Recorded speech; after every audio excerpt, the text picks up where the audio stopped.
We are on and live, I hope. There's always this big delay between the beginning and the actual stream, so let's have a look. Yeah, we're in. Awesome. Welcome everyone to the show. Let me just fix this. How do I do the screen sharing thing? Hold on a second. That's better. We're in. Welcome everyone. Good evening, afternoon, good morning, wherever you are in the world. This is going to be cool. Got a lot of ideas and thoughts to share tonight, and it's been one hell of a week, to say the least. I'll get into all of that at a later stage, but I just want to say hi to everyone. We're going to start by talking about a new release from Tesla. I think you might be interested in talking about this bizarre car that came out this earlier today or yesterday. Wristwatch check. I'm wearing the old faithful. Let me just pull this guy up. Smith's Everest 36 on a oyster style rivet bracelet. I did a few modifications with the end link and it looks such a gorgeous. It's such a versatile, just everyday usable piece. Okay, I'm going to get to the comments. Welcome everyone once again. Thank you all for joining me. Clive, Mr. Marcus, there's so many names. Carassus, Mark P. Who else? Raymond Ramsell, I saw you talking earlier. It's too cool. Thank you everyone for the wishes. It's been such a good day. It really has been unreal. I'll tell you about what's happened this week and just how this week has developed. Such good news and life-changing news, actually. And it just happened over the period of about 48 hours that my whole life basically changed on a dime. So it's pretty amazing. Clive, can I stay on for at least 3 hours tonight? I have no idea. We'll see how it goes. I'm on my, I think this is my third glass of wine. Pumped some, I think I had a triple shot of coffee earlier. So I should be pretty energized for the evening. We'll see how it goes. I'm just warming up, catching up with the comments. BS, how old am I? I'm 26 today. So that's quite something. Rich Buddy, welcome to the show. Perfect background for processing applications. Nice timing. Yeah, it's always a pain. Live streams, when you're trying to work on two different monitors, it can be quite irritating. I'm watching the stream on a laptop. I'm watching the chat. And at the same time, trying to keep the computer running. Thank you, everyone. Thank you so much for the messages. It really is. It's been a hell of a birthday. I can say one of the best birthdays of my life. I can give you a brief rundown of what happened this week, if you like. And then we will get into talking about the Tesla that was just released. I put some images together that you might enjoy. Let me just bump up my brightness a click. And then we'll get to watches and just talk about this idea, the only one watch for the rest of your life. What would you choose? It's a very involved topic that I'm sure we all have different answers for. Anyway, I just want to say hi to everyone. Jedi Kursel, welcome. It looks upside down. It ain't upside down, I can assure you of that. But it's strange. If seeing it in person, the way I've fiddled with the end links, being able to get it to fit, it's a very old school styled. I've got a rivet style bracelet on it, 36 mil. It's just such an excellent little everyday wearer. Okay, Neville Grimshaw, Doc BBC, welcome Doc. Thank you. Reed is online. We have so many names. The Wristwatch Experience. Thank you all so much for the wishes. It's too cool. So let me just tell you the brief story of what double T. Okay, so this week, for the last 4 years, I've been battling with a lot of legal issues, and it's been an ongoing process dealing with governments and everything else. And you know, you have those times in your life when you're feeling very down and dour and everything's hard. And I can honestly say the last, I would say the last 4 or 5 months have been really rough, like emotionally, mentally, all of this. You know, when you're working and you're trying to make money, but at the same time, anyway.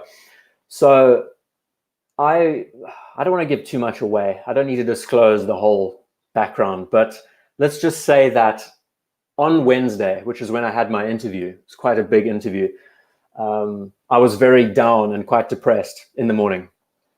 Went for a run, thought I'd be able to wake myself up and get Life is hard. Yeah, Clive, don't worry. This is going to get very good in a second. Dan, welcome to the show. So I was feeling really down. Don't know why. Mentally drained. I was told a few days before that this application that I was working towards is going to be postponed and everything. And it's just that thought of having to fork out more money, delay my life for more years and everything else. And Mark P. So it was a long process. And on the morning of my interview that was happening at midday, sitting behind the desk after running and prepared for the interview. It was literally 12 minutes before the interview started.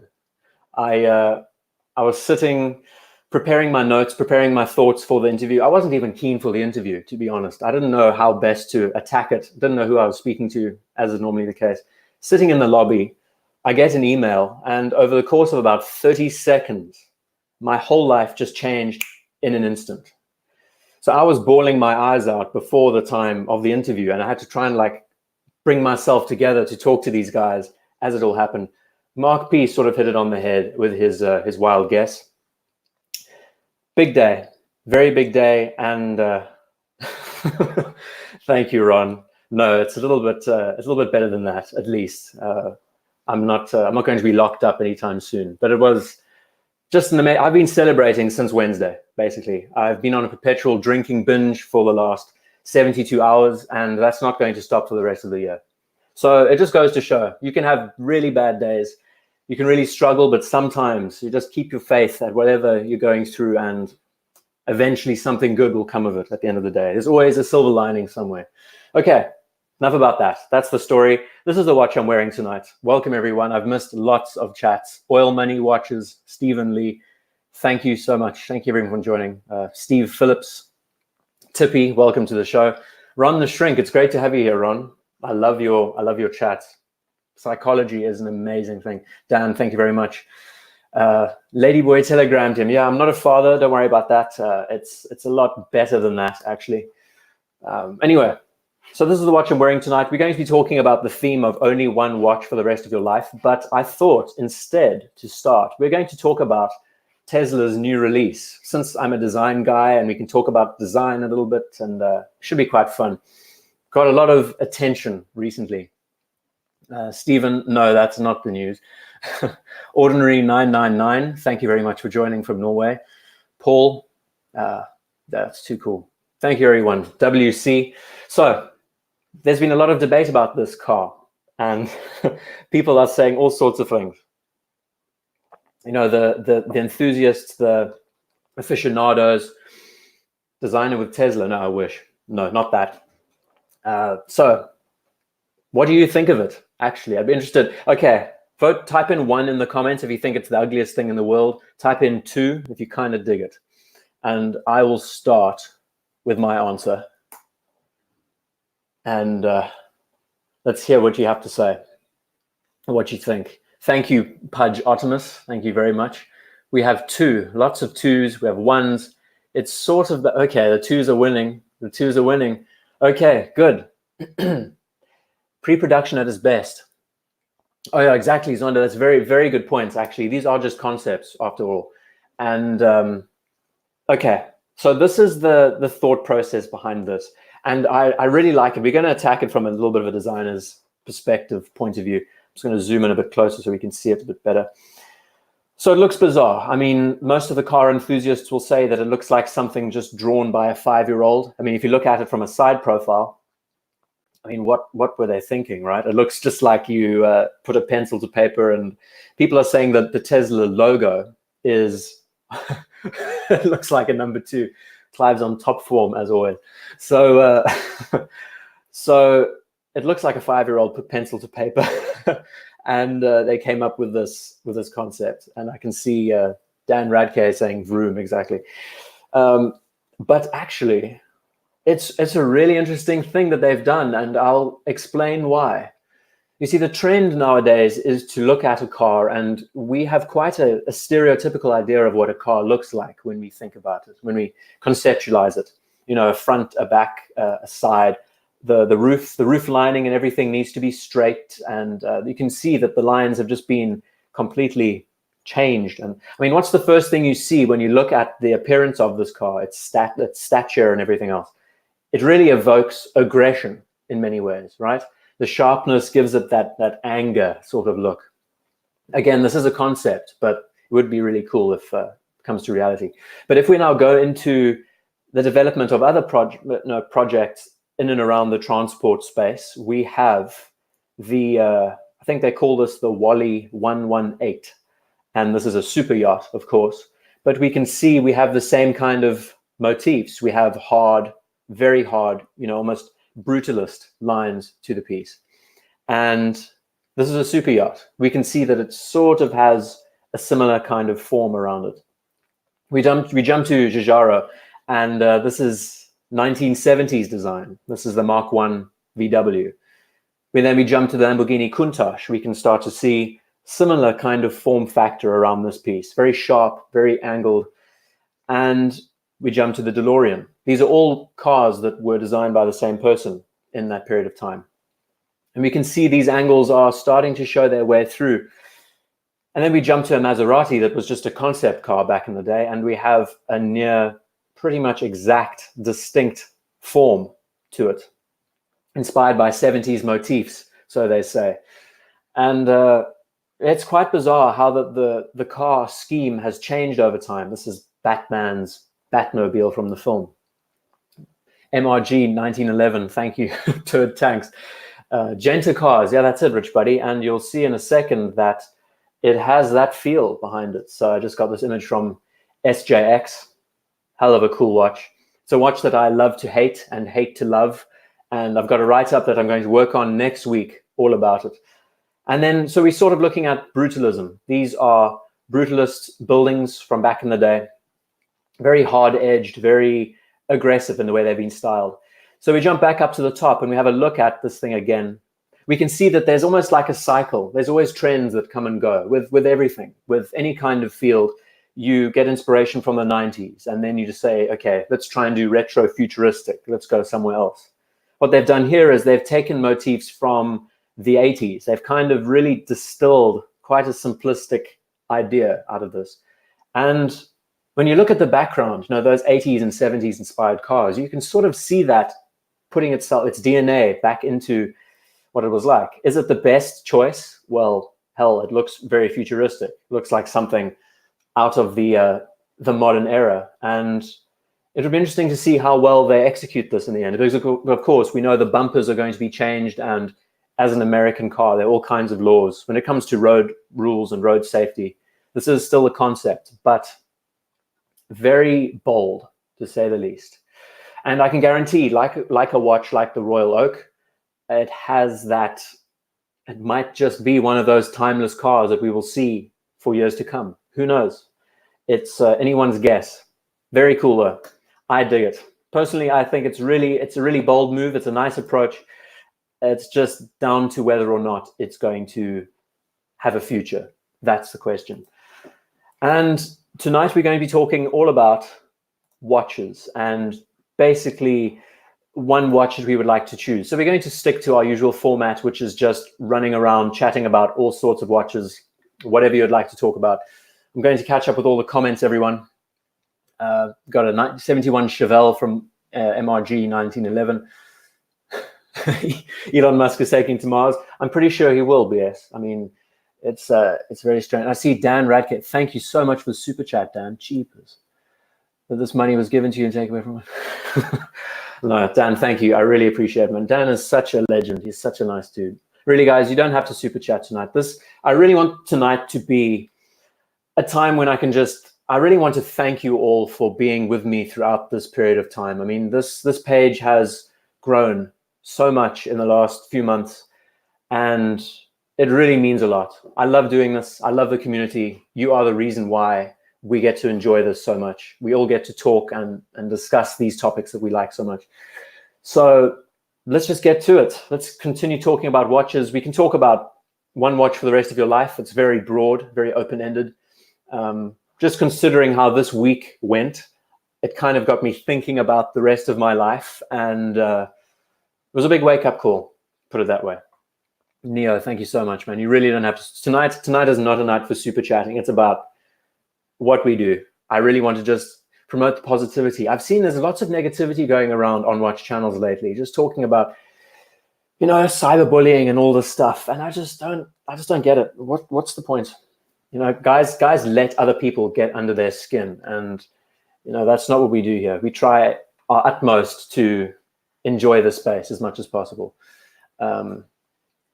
You just lost all credibility calling that good design. BS, thank you. No, it is a very brutalist and honestly out of insane choice for a company like Tesla. But again, they are a company that are capable of doing these bizarre things and getting away with it. So for that reason, hell, if they can pull this off well, then all props to them. It looks like something out of the year 2200, you know, has that modern retro styling. I don't know what will happen with all of these lines. I mean, we're talking about collision points and everything else. I'm pretty sure you don't want that scratching your car, you know, if someone else had to collide with you with it. Anyway, so we're talking about one watch the rest of your life. This was something off the top of my head, and Batman GMT on a Jubilee is what I would choose for a modern Rolex. It would be one that I would really jump on personally. If I just think about it briefly, you know, a quick second. Tippy, thank you for the comment. A384, that's the little Zenith. Ah, it's too cool. Let's pull that up and start the stream. I'm going to warm up and get my mouse hand strong and see what we can pull up. The A384 is such a gem. It's a gorgeous, gorgeous little watch. And I mean, the proportions, the size, the scale, the case, it's just late 60s, 70s styling in its purest form. It's too cool. And it's not very polarizing. I mean, it's so simple. You can't not love a piece like this, right? And I see the Watch Lounge. Thank you so much. Really, thank you for the love. It's been a hell of a week. If you missed the earlier part of the stream, just watch that, and I'll tell you a brief story of how the week, this last month, has been very down and out, and my whole life changed in about 30 seconds on Wednesday. And since then, I've been going mad with the drinking and the celebrating and everything else. Tudor P01, ordinary 999. Great suggestion. I mean, that's a great piece. Can we choose not a Rolex, or are we stuck in the evil empire? No, we won't stick to Rolex tonight. We can jump everywhere. And there's been so much talk about Rolex this week. Lots of inflated claims about XYZ. Yeah, I haven't actually been watching much watch channels lately. I've been studying for exams and all sorts of ridiculous things. So it's been nuts. 9F GMT, great suggestion, Mr. Marcus. Again, if you would like me to refer to a watch on the screen, just comment and tag me at IDGuy, and I will be able to pull it up. And it should be a bit easier for me to see.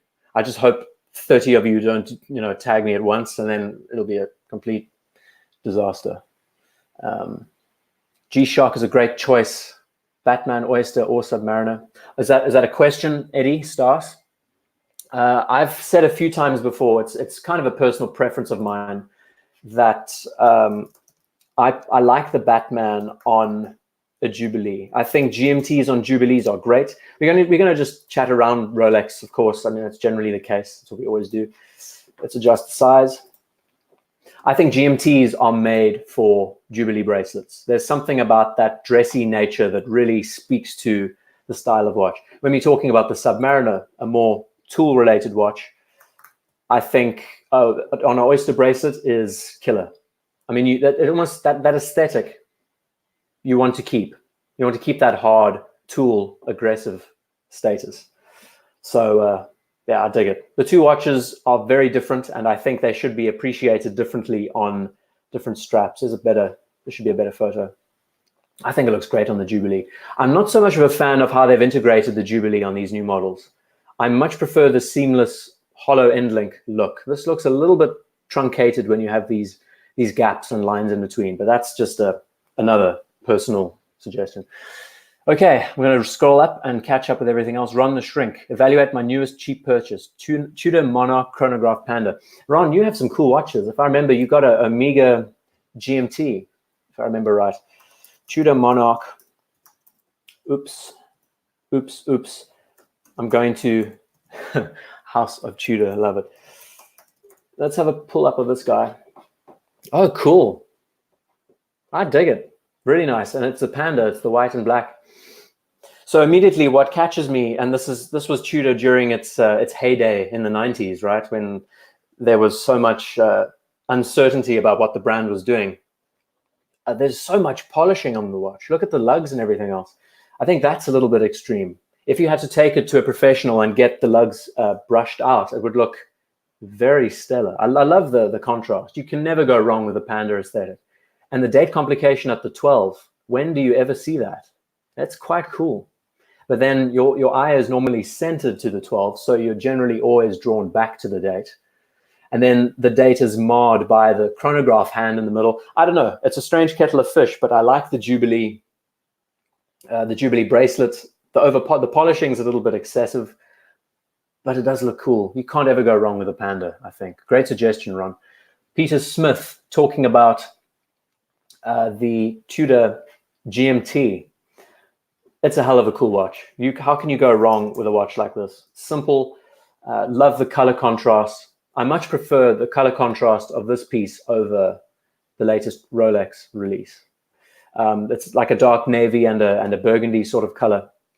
The only thing that I have a gripe with, I would love this to be on a Black Bay 58 styled case, because the proportions, I think 42 is nice, but when you're dealing with such small plots on such a big dial, there's lots of open space that you could do without. I don't know. I'm with this thought that when you're dealing with scale and proportions, it's good to have things relative to each other.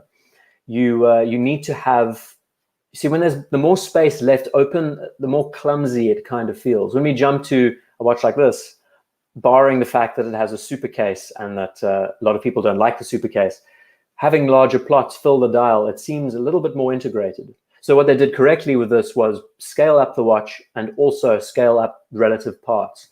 Where here, Tudor has scaled up the watch's size, but at the same time left the plots a little bit small. I don't know. I'm just getting into it. I'm just waking up. I haven't discussed watches all week. So my thoughts, again, these are all just bizarre opinions, but I love the contrast and the color. This is a gorgeous one watch for anyone, really, right? Thoughts on the Q Timex? There was a suggestion, and I've just missed it because there's 100 other comments. Thoughts on the Q Timex? I think it's too cool. It's a cute little thing. I made a video about it a long time ago. It was when it just came out. And apparently there's a new Timex that's just been released. This is it. They call it the Falcon. I don't know. That's quite cool. It has that Omega constellation sort of vibe.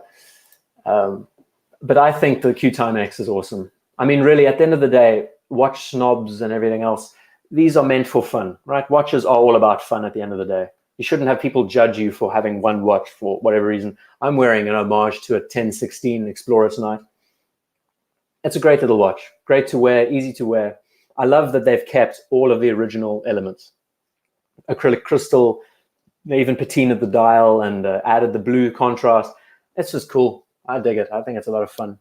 Black Bear 58 is another great suggestion. How many limited editions did Omega make? Jedi, Cursor.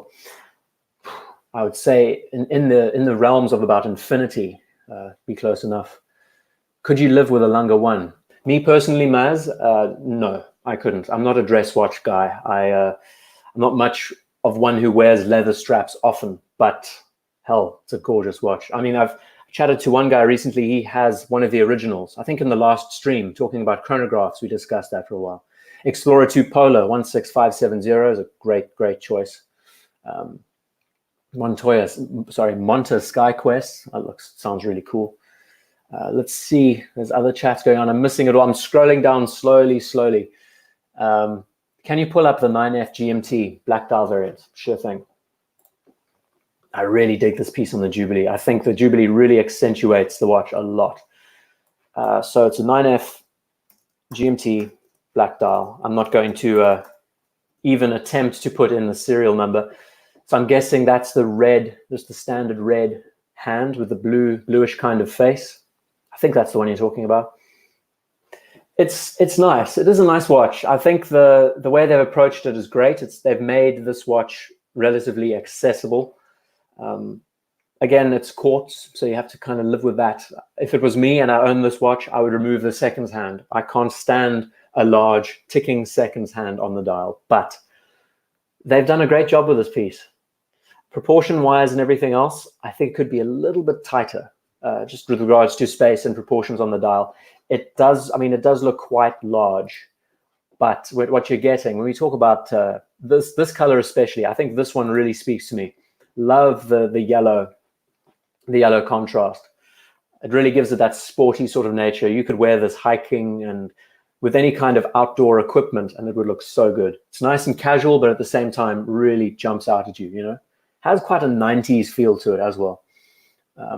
Kermit is super cool. We'll be getting to all of these. We will be getting to all of these watches eventually.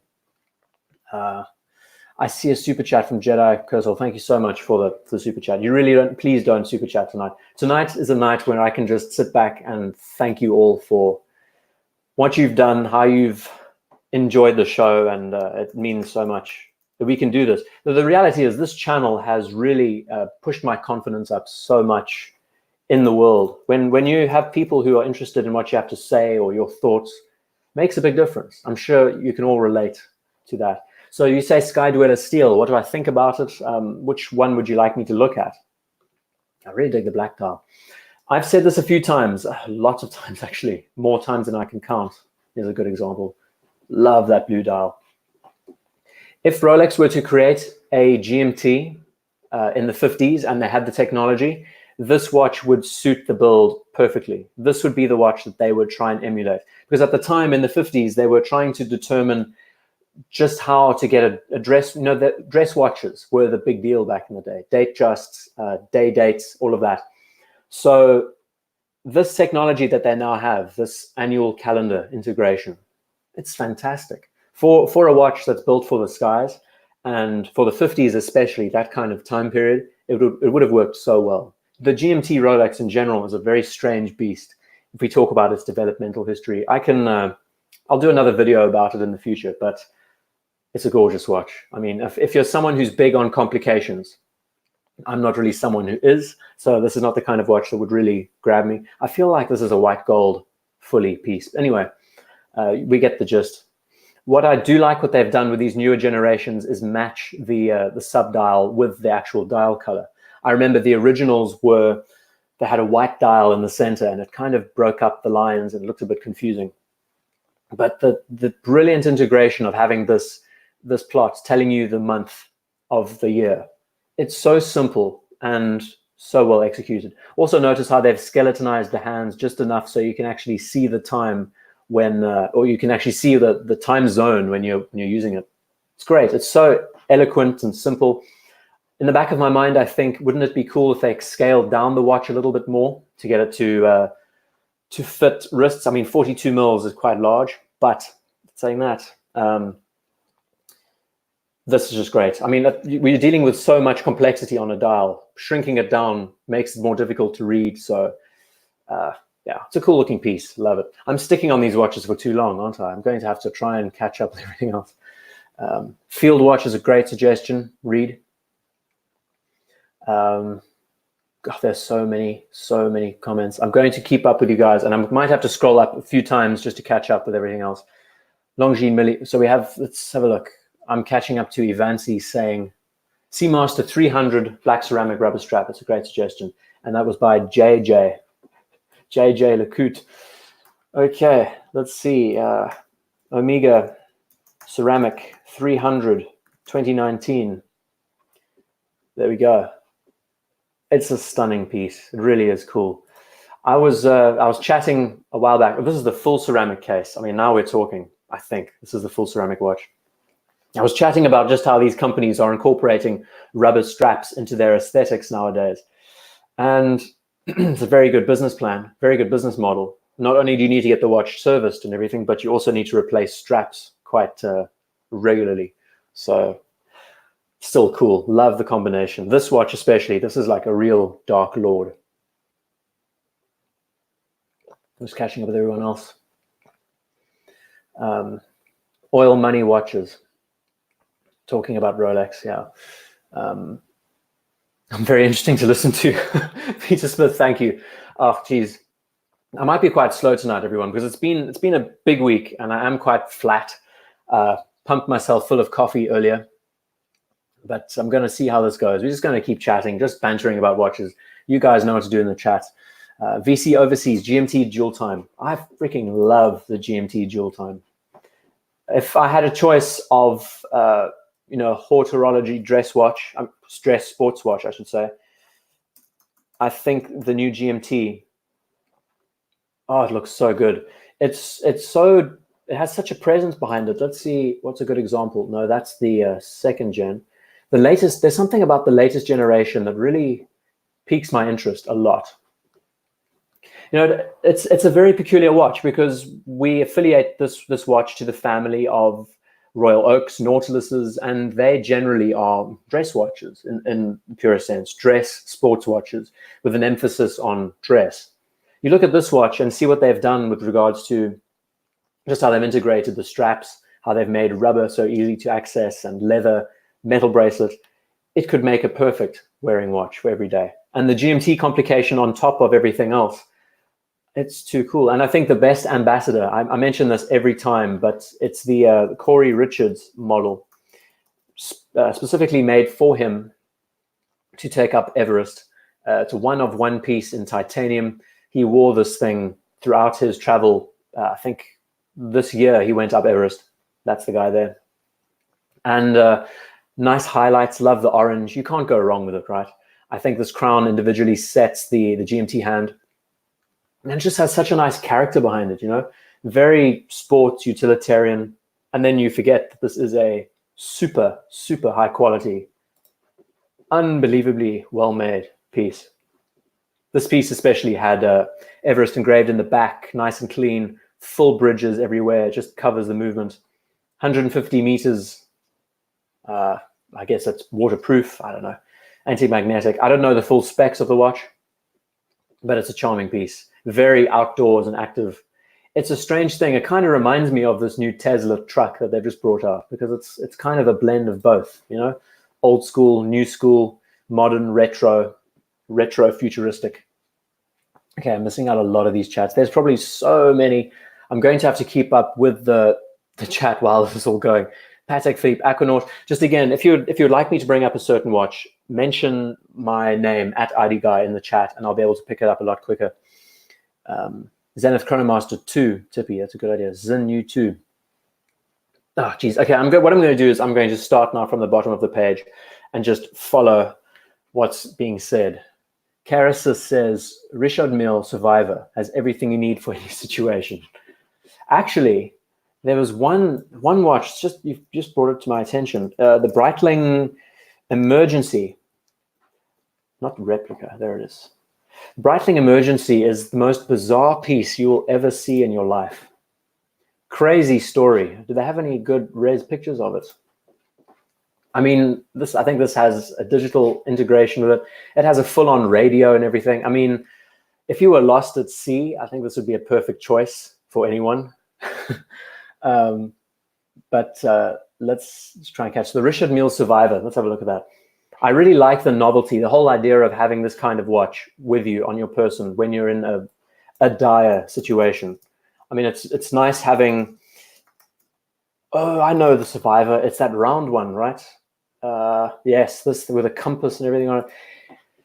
I mean, it's like a Swiss Army knife, but just, guys, I'd like to hear your thoughts, your opinions on this guy. What was the thinking? Why would you need a bubble balance? What do you call it? A bubble guide, center guide.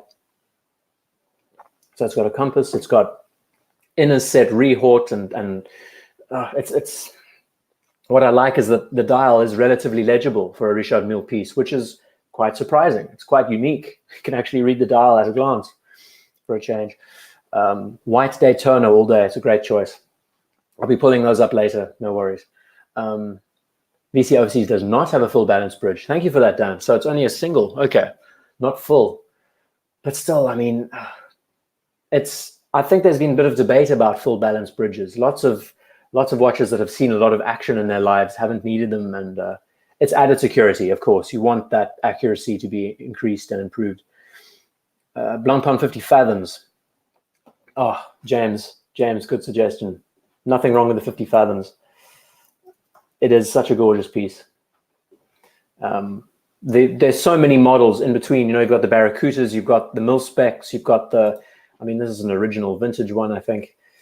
There was this whole story about how the 50 fathoms had to be imported into the United States in the 50s, and how the government was clamping down and only wanting, why am I not getting high-res images here? I have to change this every time. The government was clamping down on regulations with regards to people buying American-only watches. So Blancpain had to have some kind of plan with changing their dials and everything else. Crazy story. Grand Seiko GMT SBGJ 217. Great one watch. Sean Patrick Jameson. I think I pulled that up earlier. Well, that's not the 9F, is it? Oh, I'm useless with Seiko references, I tell you what.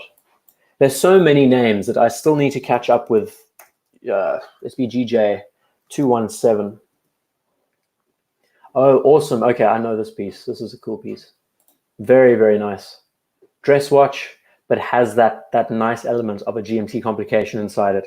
It's got a stunning movement. It's a Grand Seiko, and it's a high beat at 36,000. My personal choice, if I wanted a Grand Seiko, I've said this many times, but it would be the Peacock. Even though it's one of the hardest watches to get in the family, I think it's such a style icon. It really encapsulates Grand Seiko's name. If I can get a good high-res image. You have the case, the finishing, and then this insane aquamarine dial. It's so unique to the watch, and that's really what you try to look for certain pieces. You close your eyes and you think, what is an epitome watch for Grand Seiko? For me, it's this guy, but I can imagine everyone else. The Snowflake is also a big one. Lunga 1 is a great suggestion, dominating NA. For me, so this is from Double T. For me, only one. It would be the Rolex Oyster Perpetual 39 black dial. Simple, clean, timeless, appropriate anyway. Yeah, it's gorgeous. I mean, you can't ever go wrong. Simplicity, and we can actually discuss that. What I'll do just now is pause let's see, Oyster Perpetual, there it is. I'll pause the watches coming through, and we can just have a discussion of what really it means. This is Scottish watches. Very cool. Oh, it's just stunning. Both the white dial and the black dial are such underrated pieces in that line. Apparently, they're very hard to find, right?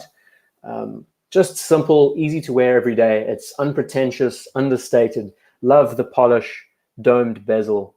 Can't go wrong with it. It's great. If you want one watch, one Rolex watch, if you have a collection, it's an awesome thing. Omega 2254 from Phil. I've discussed this piece often and really dig it. It's got quite a nice history, and I think any watch that has a sort of mil-spec pedigree behind it really has a nice standing in our community. I don't know, there's something about vintage-inspired watches that appeals to all of us. These watches pay tribute to old school 60s, 70s MOD Seamasters. Love the sword hands. The only thing I would want to change with this watch, and I think I mentioned it in a video once, changing out this bezel to a Planet Ocean bezel looks amazing. I think the font on this bezel is just a little bit too big, a little bit too cartoonish. And if I just pull up, let's see if I can try and type it in, Planet Ocean. I'm sure it's probably going to be a very low res image, but some people have done it and it looks the business. Here we go. Wow, that's very, very low quality. But that looks so cool. A little bit more modern in a sense, a little bit more hip. Anything else? No. It's difficult. People need to do more modifications. How cool does that look? Oh, that's killer. That is so, so cool. That's a really stylish piece. Love the old school styling. Burn it with fire. I don't know what Clive was talking about because there's, probably talking about the Richard Mille. Does have a cyanide pull, Rich Buddy. Probably Richard Mille again. I've lost all these chats. I've missed so many. Oh my, there's so many super chats coming. Guys, good Lord, relax. Just hold on a sec. I'll get to it. Hold on. I wish I could keep up with these chats. Brandon Marks, thank you so much for the super chat. Again, guys, I emphasize, please don't super chat tonight. It's been a hell of a week. I just want to chat about, there's so many things coming in. Breguet Marine, stop hating on the Bathurst BS. I'm going to address that in a future video. Reza, thank you so much. It's been an amazing week. I'll say that much. It's been a rough week, and my life changed in about 30 seconds over the course of the week. YouTube gave me 4 free super chats. Brandon Marks. Thank you so much. Victor, you're a legend. We need to chat again. It'll be so good to come and see you, or if you're in London anytime soon, it'll be so nice to meet up. Let's see. How do you guys get free super chats? Okay. Just once again, if you want me to mention a watch, tag me at IDGuy, and it should be easier. Tippy Kafu. I can never get your name right, Tippy. The CQ from Glasuta Original. I discussed it in a GO. Do you think Google will be smart enough? That's pretty good. I discussed this in the last stream, I think. And I'm a little bit on the fence with the watch. Look, it's very unique in the way it styles itself. It is paying tribute to an earlier generation of piece. But I've never been one to really appreciate the balance between the batons and the numerals on the dial like this. I don't know, it's just not my cup of tea, just from personal preference. But in saying that, it's a Glasuta Original. It's a stellar looking dive watch. I mean, there it is next to its predecessor. How cool is that? As a recreation, these brands do great things. So of course, if you are, I mean, they even mentioned 25 rubies. It looks like this had 26 rubies back in the day. It's too cool. I love when brands are able to replicate their pieces and bring something a bit different to the table. I don't know why the dial is tritium and the hands are white. Similar to this watch, the hands look like they've faded a different color. I don't know how that works. I don't know. I need to actually think about it a bit more. I need to do a bit more research into it, and generally I'm able to base my opinions better on watches when I write about them a bit. You know, get my thoughts into the piece a little bit more. Let's see if I can catch up with everything else that's going on. Too cool. Longines Legend Diver, Andreas. I think, and this is a wild guess, just going back to this piece, if it was me getting one of these Oyster Perpetuals, I'd be grabbing a white dial. Oh, it's such a charming watch. I mean, just how can you not like something so simple as that? I mean, look at that thing. Okay, so we're going to be looking at the Longines Heritage Diver, and I might be mistaken, but that's a compressor style case. Legend Diver. Legend. Let's see, 36 mil. Yeah, I mean, this is cool. This really is cool. This is her Dinky's blog. I think it has its own, again, it's down to a watch being able to express itself in its own way and also captivate you at a glance. When I look at this, I think, hell, this is interesting. It's simple enough, but also complex. It has an inner turning bezel, very retro style. And when I compare it to the CQ, this doesn't grab me as much as this piece does. I think it has a little bit of a better flair around it.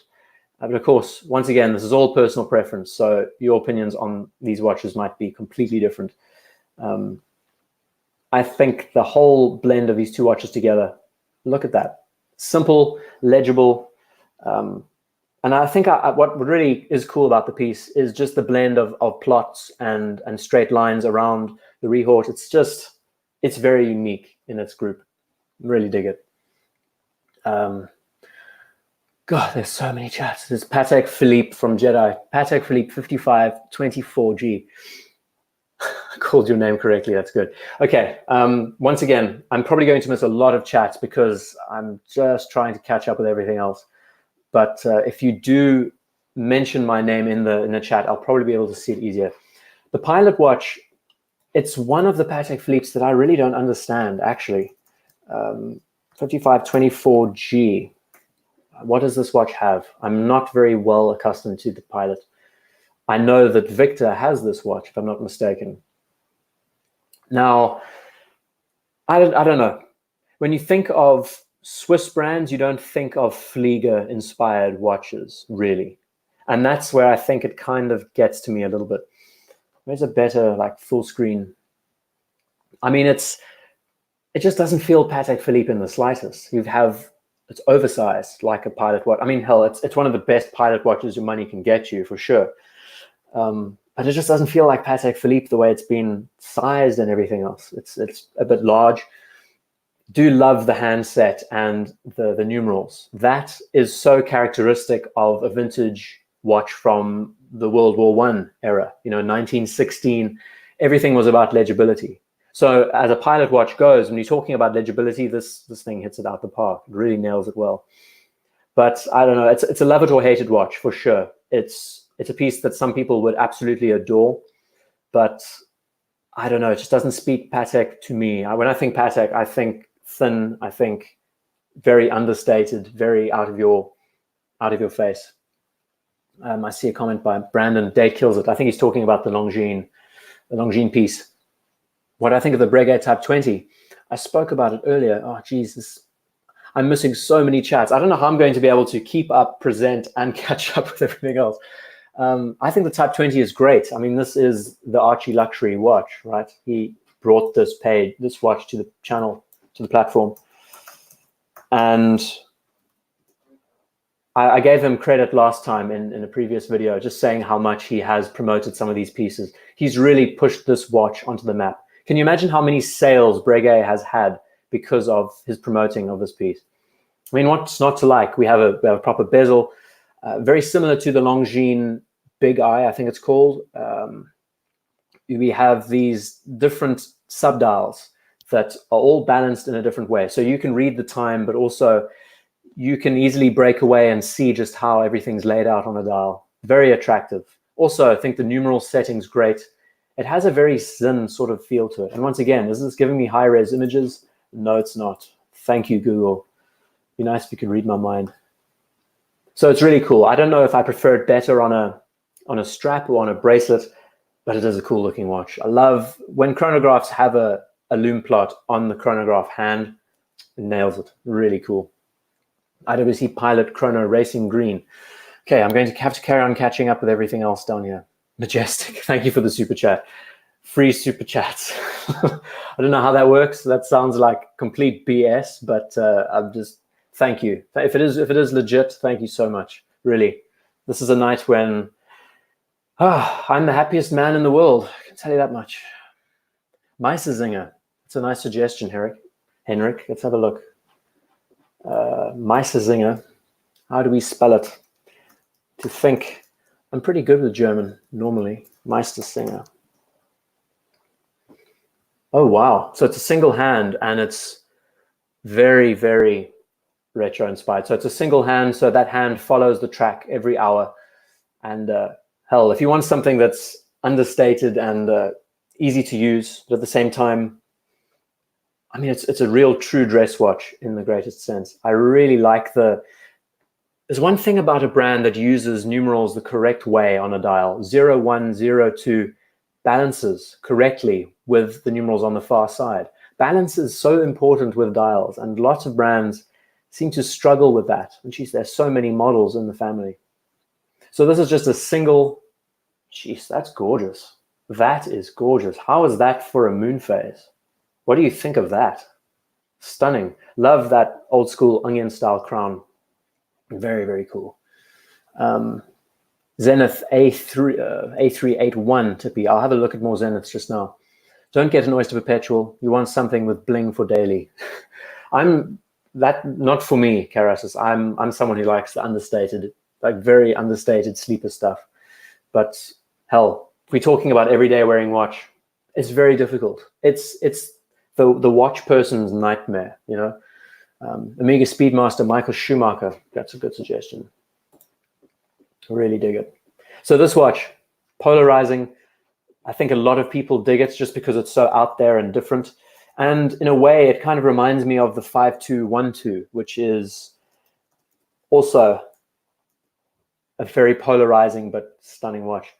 There's so many Schumachers in the family. I mean, what is this trying to emulate? It's cool. I just remember that the size of this watch is pretty large, if I'm not mistaken. But I think when we think about the Schumacher, we even think either the red dial or the standard black dial with the racing. I mean, that's so cool. I love that racing scale around the dial. Simple, very attractive, really bright. It really differentiates the standard Speedmaster from any other, you know. This one really stands out, very much like the Ultraman. What else is going on here? Patek Timex, that would be cool, Gibson's dog. Oh, geez, I'm missing so many chats. I apologize for all of this, guys. I'm going to try and keep up with you, but everything just, Jean Brown Eye. Thank you, Clive. We love your input here. Rolex Explorer 114270. Yeah, it's a stunning piece. It really is. Let's see what else is going on. Glycine. Let's have a look from Raymond. Thank you for the suggestion. And I'm sure a lot of you have been sending emails to me, and I have been very lax at replying to them. The last few weeks have been absolutely insane, to put it mildly, but now I should be a bit more attentive to everything. That's cool, really cool. Very 70s, cushion-style case. I dig it. And I think Craft and Tailored did a video just today, actually, on a Movado, if I'm not mistaken, and it was very similar to this. If you're not subscribe to Craft and Tailored, have a look at them on YouTube. Just type it in Google, Craft and Tailored. They started a YouTube channel recently, and I've been trying to help promote their work because it's so unique and cool. Very cool vintage pieces that he previews every other day. Let's see, Diamond Crown, not an onion. Is that right, Clive? Thank you for that. I'm a little bit backwards with a lot of these pieces. I can honestly say I'm not a vintage guy. I'm very much learning. Omega Seamaster James Bond 2019. Oh, geez, what did they do with this piece? I have to ask. There was a video. Let's see. James Bond. I wish the names would be easier. There was a discussion. I can't remember who it was who disclosed it. But they were talking about the latest. This is not the watch that will be released in tandem with the film, by the way. This was just a filler. The watch that's coming out with the film, it looks so cool. I've been able to see it from very low res. If you type in press photos, Omega Seamaster 2019, you might be able to see some behind the scenes of Daniel Craig wearing it. It's got a mesh style bracelet. It looks like it has a T hallmark or a military insignia at the base of the dial. I would love to make some renders and mock-ups of the piece, but I don't want to be held in any legal regard with, you know, recreating a watch that hasn't been officially released. I think there might be some kind of repercussions from that. But this, I mean, I think Dan Radke summed it up. Oof, filler. I don't know what, I mean, if you want to ruin a watch, do that. That's, I mean, why? Just why? You have to ask yourself, why go to the extremes, the lengths of doing all of this? Where do you start? We need some high-res images. Here's an example. They decide to make everything gold around the indices and everything else. And then they add this gun barrel texture inside the dial. But wait, there's more. We turn to the side of the case. I kind of dig this. They have this little plaque put on the side commemorating this piece. Of course, they have to tell you that it's gold. That's great. But then you turn the watch around and then you're just left saying, like, are you deliberately trying to make these watches unsellable? I mean, I just don't get it. There are only a couple hundred of them, I'm pretty sure, like 707 or something like they normally do. But no, just don't do it. Don't do it. There are so many other variants. I mean, look at that as an example. You want a diving chrono. How cool is that? Black on black. I think the new diving chronos are awesome. I might even, if I had the choice between the latest Seamaster Professional and the diving chrono, I might just go for a diving chrono. Don't know why. I love complications with watches, like when it comes to just that visual interest. Not full complications like perpetual calendars and stuff, but I love chronographs, and a diving chronograph is just killer. How cool is this watch going to look? Because we know it's going to happen. They're going to release one of these pieces with a white dial very soon, and it's going to compete directly with the likes of a Panda Daytona. That should be quite entertaining to see. Let's see what else is going on. I see lots of other chats. Oh, wow, the chat's been dying down. That's awesome. Thank you so much. Or have I just missed many of them? I've missed many of them. Yep, going to scroll back up. I see the toilet flushing. Yeah, WC, you're right. I mean, geez, it looks like, depending on what side of the world you are, it does look like a real flush, a good flush, a number 2, as Clive would say. I don't know. I just don't know what the thinking was behind this piece. There are some gorgeous pieces that Omega makes. Really stunning. Planet Ocean, I mean, you can't go wrong with that. The latest releases are just too cool. I mean, but again, I emphasize the Bond Seamaster that's going to be released is going to be one killer looking watch. It's going to get I mean, if you think that these pieces are popular, I think the Bond watch, the most recent one that's coming out, is going to really sell fast. But I like the 1016, that's vintage.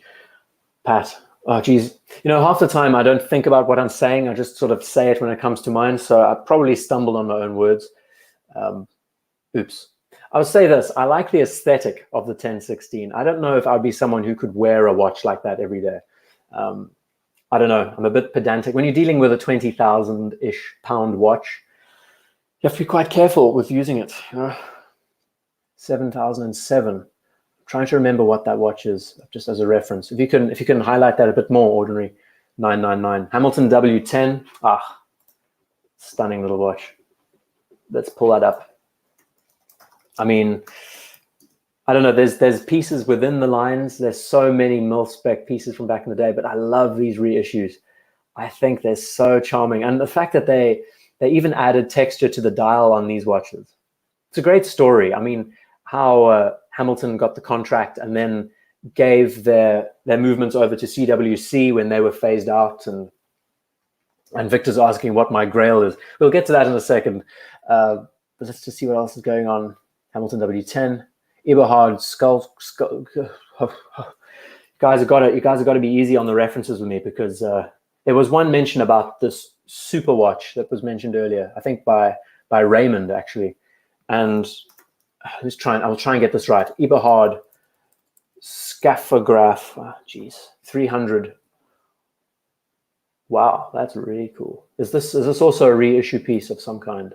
Pretty sure it is. I don't know anything about this brand, but that's nice. Simple, very simple. And this 70s inspired batons and the layout, it's so clean.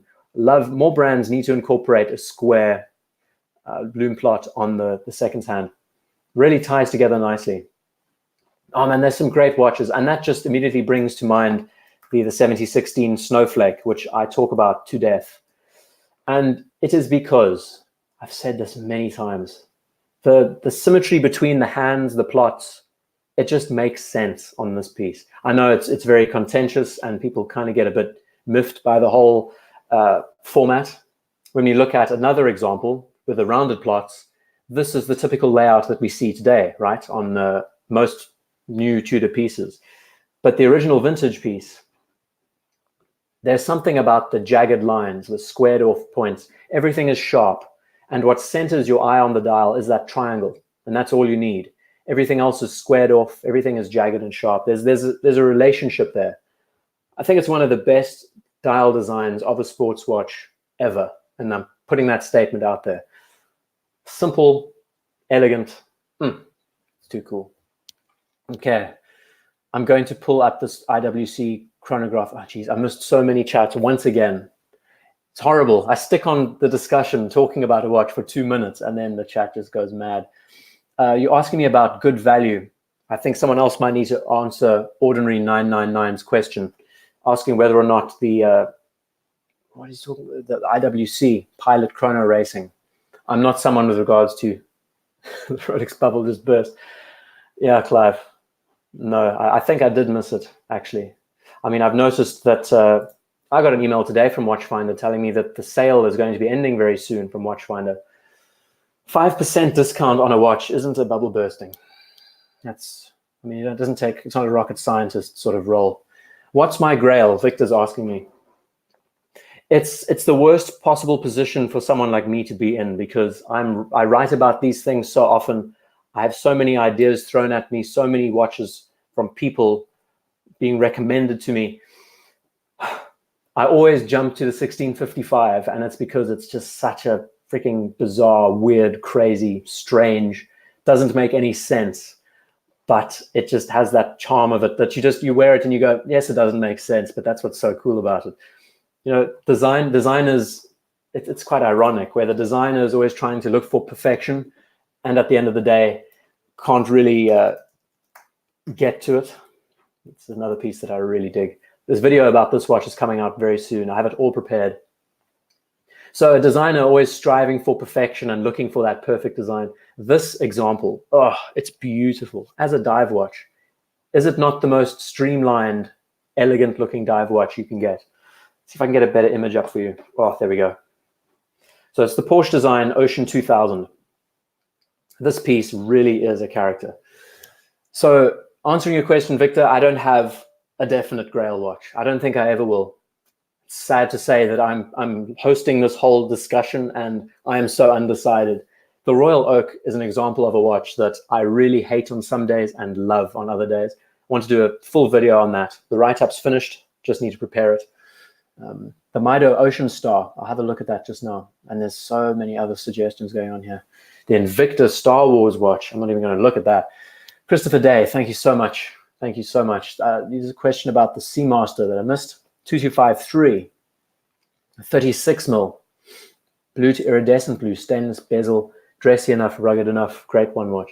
Let's have a look at that. The 2253, if I'm not mistaken. So again, in the running, I would love to recreate this watch in a modern layout. I would love to create like a collaborative exercise between this dial and this layout and link it to Tudor. So that'll be a future video I hope to make one day. The 2253, if I'm not mistaken, I think I know what you're talking about. So it's a Seamaster with a polished bezel, blue face. Very striking. It kind of, when you consider what the 2254 looks like, the 2253 feels like a Yachtmaster almost. It has that Yachtmaster sort of feel. It's very cool. I'm not someone who's much of a fan of the polished bezel, though. I think if it was just a brushed bezel, it would be a bit better suited for more rugged situations. I think a scratched up polished surface can look quite a bit messy. But saying that, I think this is the 36 mil. It's too cool. Love the blue. Contrast is great. The date window, of course, I would want to phase the date window out. That's just me and my pedantic mind, but that's cool. Dig it. Gonna catch up with everything else here. We've got the Pelagos, Brandon Marks. Pelagos they've done a great job with the piece. In a recent video, I mentioned, I think it was a collection review. It was 2 watches that were suggested to me. I think I called it the story of the broken Seamaster. The Pelagos is pretty much the epitome of what modern Tudor has been able to do recently, incorporating things like helium release valves, left-hand drive. The faux patina on the dial is very subtle. It's just Tudor in its purest form. And the most important part is they've integrated the square batons, the square numerals, square hands, everything else. All of those little things add up and make this a Tudor piece. It's almost like a very defined piece for the family. Carlos, thank you so much. It's been a great day. And this week, it's just been absolutely great. If you missed the beginning of the stream, I chat about what happened, and I am the happiest guy in the world, and I probably will be celebrating for the rest of the year, to say the least. So I think the Pelagos is pretty much the epitome of what modern Tudor has been able to do. It's a gorgeous watch. The PAM 090, what do I think? Thank you for the suggestion, Milos. PAM 090. There are so many references in the family. There are so many references. So this is a Luminor. Yes, it is a Luminor. Once again, it's a brand that I really need to research. I did a video the other day, I think yesterday, about it. And there are so many groups within the family that need to be discussed. The radiomirs, the submersibles. So what do I think of the watch? First impressions. I think Panerai just knows they have that. I think it's so good for a brand to be able to incorporate one design and basically use it as their calling card. Let me try and zoom this in closer. Sorry about the screen, guys, if it's bothering you all. This cushion case styling, you have the very iconic hallmarked crown protection. The dial itself, this kind of dial, when we compare it to the CQ, I think this dial is a little bit better, easier to read, easier to go to than this. You can You can agree or disagree with me on that point. It's quite a contentious point. And then we look at just how they've managed to balance the date window and the sub-seconds. I think the sub-seconds at the 9 is great. The date window, I don't know, Cyclops is everyone's guess, depending on what you like or not. Power reserve is awesome. But then again, I don't know if you can see the movement. I know. I think power reserves are very good at the back of the watch. It's complicated, but it is also simple. Panerai does have a way of being able to approach their dial designs in such a way that makes the watch look busy, but also easy enough to read at a glance. There's so many references. You can ask me to look up some other pieces as well. Here's just a standard Marina. I think the watch does look good without a date window, but then a no date, like the radio mirrors that you find, also look stunning. There's so many watches in the Panerai line that need to be discussed in the future. Zenith 3818, but the blue dial. Let's pull that up.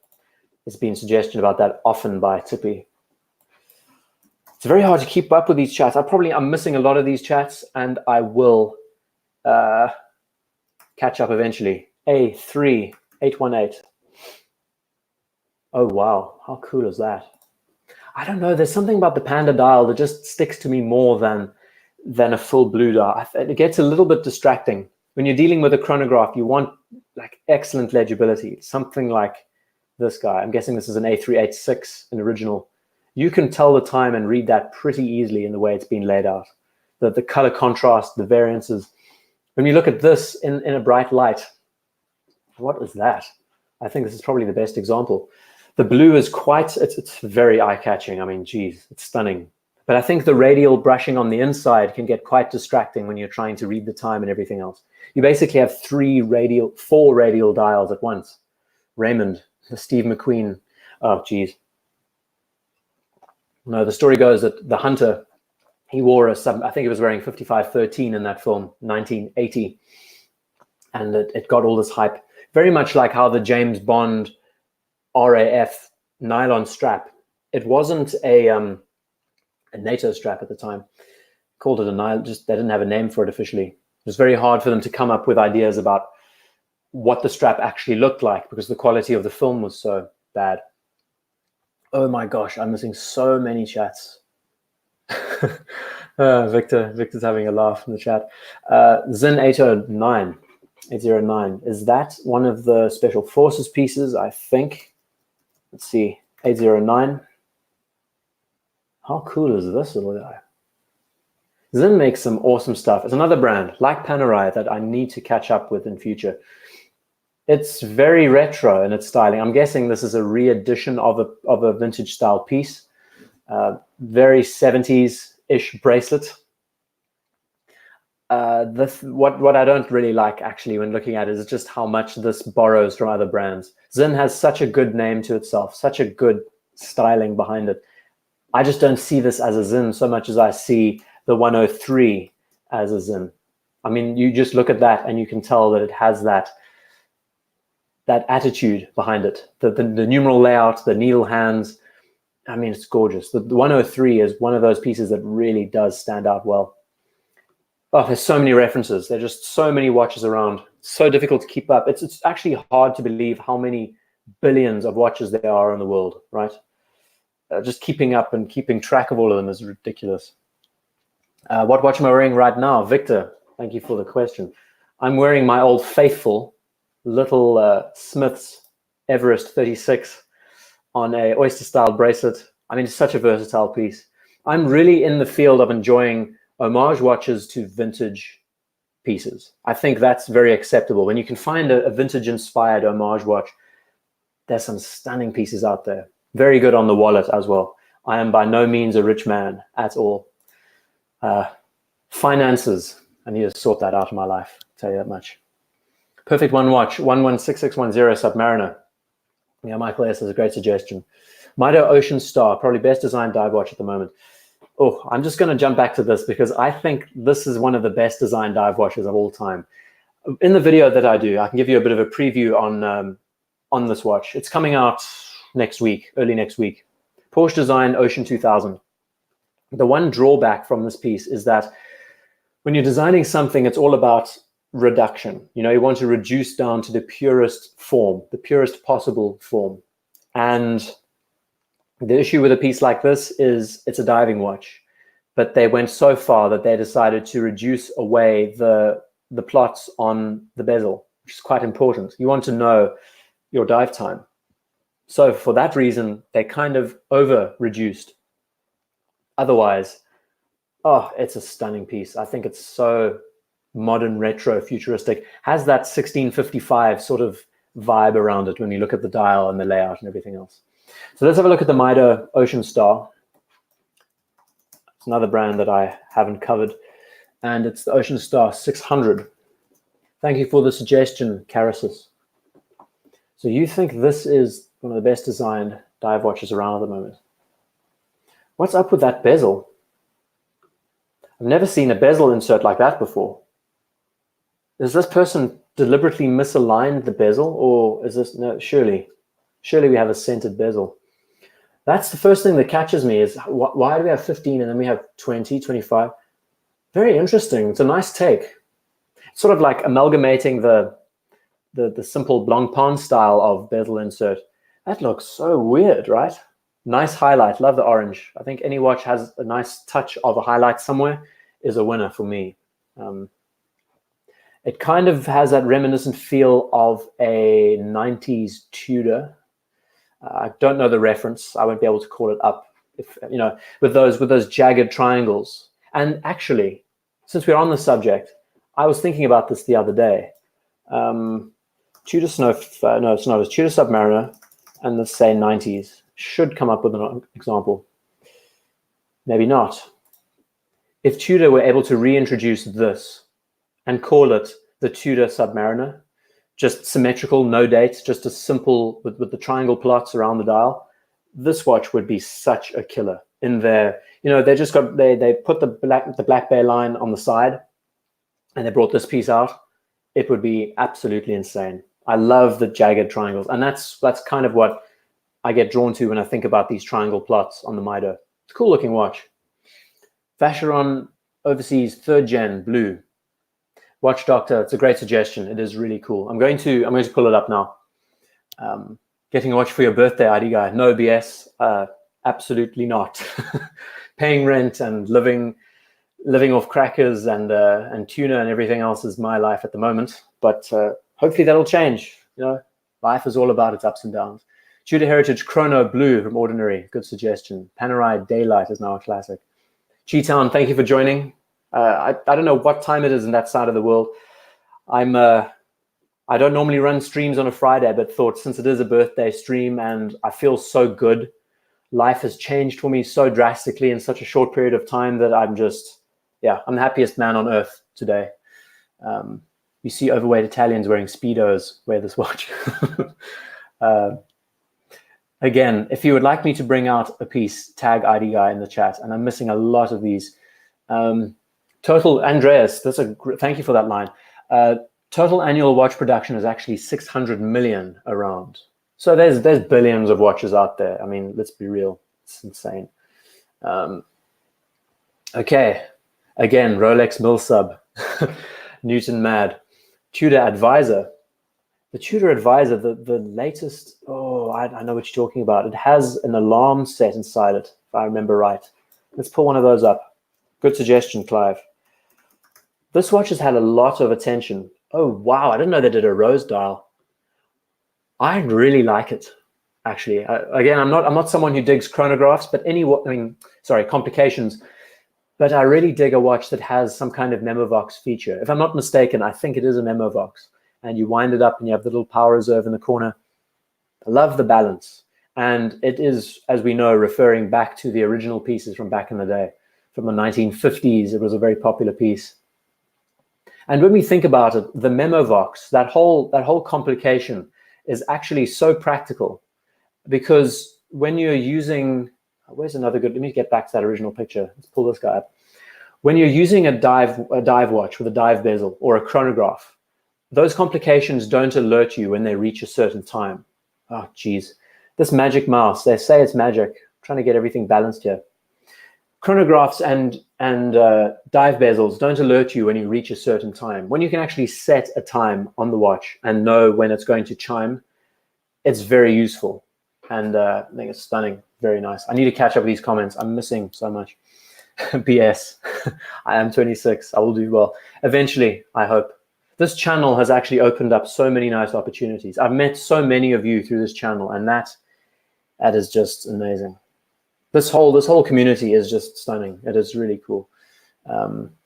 Phil, business meeting went very well. The interview was supposed to be half an hour. It lasted well over an hour, and it was so good. When you're talking to industrial designers, we all are the same people, actually. We all just want to talk and discuss ideas. We're all about sharing thoughts.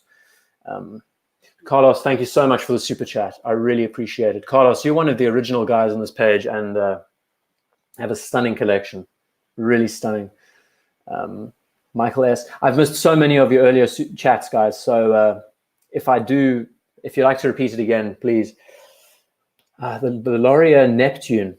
I think this has been a watch that's been around the scene lately. Everyone's been talking about Laurier. Let's have a look at it. So it has that again. Oh, okay, I see. Because we're talking about the Tudor sub. I don't know. It's a strange thing. I like saying my gut feeling when I see watches presented to me, and the first thing that comes to mind when I look at this watch is uninspired. I know it's bad. It's a bad thing for me to say, but it just has that. The bracelet looks very basic. I've never been a fan of these end links integrating like this. The dial is very unique and looks cool, but on the whole, I don't know. Micro brand watches need to really have a pull. That's cool. That to me looks a lot better. But micro brand watches really need to hit it somewhere and do something a little bit different. This, I don't know. At the first word, I know it's bad to say. I think uninspired when I look at this, but that's just my pathetic opinion. James G. Arthur, welcome to the show, James. We salute you, David. I don't know what's going on. I'm missing out a lot of this. Oh, so awesome. I've actually caught up to the chat. Only just started watching him. 73 math. I don't know what we're talking about here. Shout out to David, who has left YouTube. Just Horology. Has he officially left YouTube? I heard there's this discussion about people getting harassed and all of this. I just don't get it. Our community is, I mean, this community. I'll just give you a rundown of what happens on my page. I post a video, I get maybe 40, 60, 80, 100 comments. I look at them. I don't often reply to all of them. If I try my best to, but I only have a few hours at a day. I've never had to ban any of the comments. I've never had to reprimand or anything. There is zero hate on the page. I don't know what it is. I think it's partially because of what you mention and how you sort of present your page. I don't know. It's very difficult to really come to terms with why certain people are harassed. Clive, I don't feel left out. No, I went to boarding school, and I think anyone who went to boarding school, they can pretty much put up with anyone's BS at any time. Love this Tudor Advisor. I think it's great. It's a very cool piece, very stunning. So I don't know. You have to have a thick skin in life. I mean, being a design person, your work gets torn to shreds every day.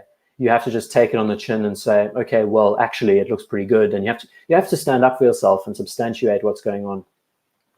But I think, yeah, I don't know. The YouTube drama, I've never been someone who's clickbait gate. Yeah, don't worry about it, James. I did watch it, and I don't know what to think about it.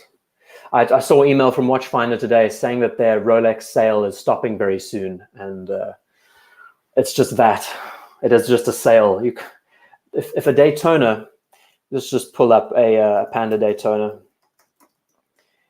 If a Daytona is retailing for £9,000 and it's currently for sale online for £25,000, but Watchfinder decides to drop 5% off the piece to £23,000. That's not exactly a bubble bursting, right? You don't need to be a rocket scientist to factor in those points. It is that time of the year. We are getting to Christmas, so No, I can honestly say I've never been harassed. I don't get it. I just don't. I think there's a lot to say about good, honest work on any page, and I don't know. I try and stay away from all the drama and all of that that's going on. It's just not my style. It's not what we're here for. We're here for watches, discussing watches, talking about what we appreciate, and that's it. I think it's a mistake if Dave is watching it, if Just Horology is watching this. Don't leave YouTube. Please don't. This community is so good. There are so many good people on this page. And I saw someone say, don't shoot the messenger, Phil. Yeah, that's it. I mean, I did watch all of Adrian's video, and in the end, he did just highlight what Watchfinder has presented. I just don't like the style of saying that the watch bubble has burst and all of this. I mean, it's not real, genuine news. I think the whole Watchfinder situation is peculiar. It is that time of the year where they want to discount their watches so they can sell more of them. It's a hell of a brilliant business model, but it is just a flash sale. And I think Paul Thorpe mentioned it well, that the bubble will never burst, you know? So no, I think if anything, it's just the title that kind of irritated me, but everything else, I mean, the actual reporting of information is true. I mean, he brought up stats from Bob's Watches and everything. All of these pages are bringing down their prices, but doesn't mean that the bubble's burst by any means. But again, I'm not in the retail space. I'm not someone who talks about watch sales and watch buying in general. I just talk about the design of pieces and try to keep it grounded. We've done a lot of talking about these pieces tonight with regard, I mean, in the beginning, we spoke about Tesla and, geez, I'm sure the chats are going wild now. But Dr. BBC, you present yourself as a scholarly fashion on this channel, so I doubt you'll have problems with trolls. Yeah, I mean, I'm not trying to inflate anyone. I'm not trying to anger anyone. I'm really just here to enjoy it. And I'm pretty sure everyone is. I mean, it's not like we're out there to actively get people, you know, against you. I don't know. I think everyone gets their criticisms, and you just need to take it on your chin and carry on. I mean, once again, I am just one person. We are all people at the end of the day, and we just treat each other in the right way. It's fine. Yeah, so I'm just catching up with what else is going on. Too much demand. Yeah, sales is a seasonal thing. Very good. Said GT, you said it well. Checking else. Hamilton Intramatic. At the moment, industry suffers under the situation in Hong Kong. Swatch Group closed all stores today in Hong Kong. Andreas, thank you for that information. I'm here to infuriate Minotaurs. Clive, I don't think you're doing a good enough job. The fact that your name is still Wrangler and you haven't managed to infuriate the Minotaur is, geez, you've had some amazing blowout sessions over the years with that page. Oh, it's very entertaining. We do this for entertainment purposes. I think the sad thing is I've positioned myself as someone who's very like formal and instructional. This is very much like a lecture. It's not a dialogue. So you can't exactly get the same amount of laughs from my page and you can from others. So, you know, this is all about fun at the end of the day. I can't believe I've actually caught up to the super chats. The chats, sorry, it's amazing. 36mm Ranger. Trev, thank you. If you just joined us, thank you for joining us. Let's see if I can pull one up. 36mm Ranger from Tudor. And these are the original pieces. Yeah, absolutely. And the North Greenland expedition. The watch is called the, I always get it wrong. It's the Explorer piece that they bring out, the Ranger 2. It was basically, oh, geez, the name always escapes me. Anyway, this Ranger is a stunning piece. And I think what Tudor's done so well with the watch is that assegai arrow hand. They've made it just unique enough. I mean, this is pretty much a cut-for-cut 1016 Rolex case, but it's cool. That's a cool piece. If I had unlimited money, I would have an AP 25721 yellow gold, blue dial, offshore, Carassus. Let's have a pull on that guy. I'll just say offshore, blue dial, gold. It's probably full bracelets. Oh, it's just nuts. I'm guessing it's one of these big monsters, yellow gold. Funny story. One of the first APs I ever tried on was a solid yellow gold Royal Oak. Had a blue face, boutique edition. That thing was an absolute heft on the wrist. It's ridiculous how much these watches weigh, you know? I mean, I can't deal with a heavy watch, so I'm someone with quite dainty wrists, but I'm sure people would appreciate it. Let's see what else is going on here. Did I miss out on the micro brand? We haven't chatted about micro brands much, James. It's been quite a broad discussion. We chatted about Tesla in the beginning, and we've just been jumping to and fro. Again, I want to put out the point about only one watch for the rest of your life, and what would you consider a good contender? It's a very difficult question for us who appreciate watches and as a hobby. You can't really come to terms with one watch that you would like for the rest of your life. But there are. I think it's one of those Zen-like ending moments when you sort of finish up your whole collecting career and just saying, okay, hanging up the gloves or the boots or whatever else and saying, this is the one I'm going to keep. North Flag, thank you, said. I always get that name wrong. I always call it the North Greenland expedition. I get it wrong. 420 grams. It's just insane. The weight of these pieces. Majestic, thank you so much. Again, can you please do an IDGuy Explodes episode? I think you guys would love it if I did an Explodes episode. I get really angry at times at myself for whatever I'm doing.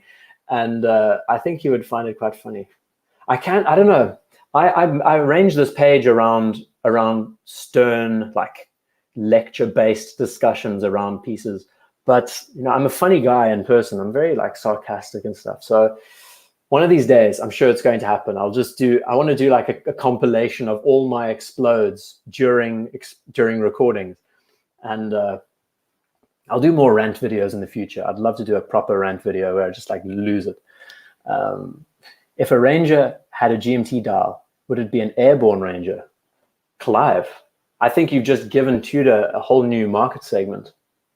That would be awesome, And I think James mentioned something about 36 millimeters. Would need glasses to see it. Yeah, that's the issue. Size is relative to how good your eyes are at the end of the day. Jeez, talk about high-res images. I think these little Rangers are cute. I think Tudor did a great job with that dial. Tudor has done some amazing dial designs over the years. My daughter has an AP brick. James, your daughter she probably has one hell of a forearm. If she plays tennis, then she must be, she's right-handed. Be pretty cool. FP Jaune Chronometre Bleu. Very good suggestion. I'm going to get back to that. Oh, Thomas Burnett's in the house. Welcome, Thomas. Thank you for joining us. Is that crappy luxuries on? That's so cool. Welcome, everyone. Great to have you all here. Phil McAvity.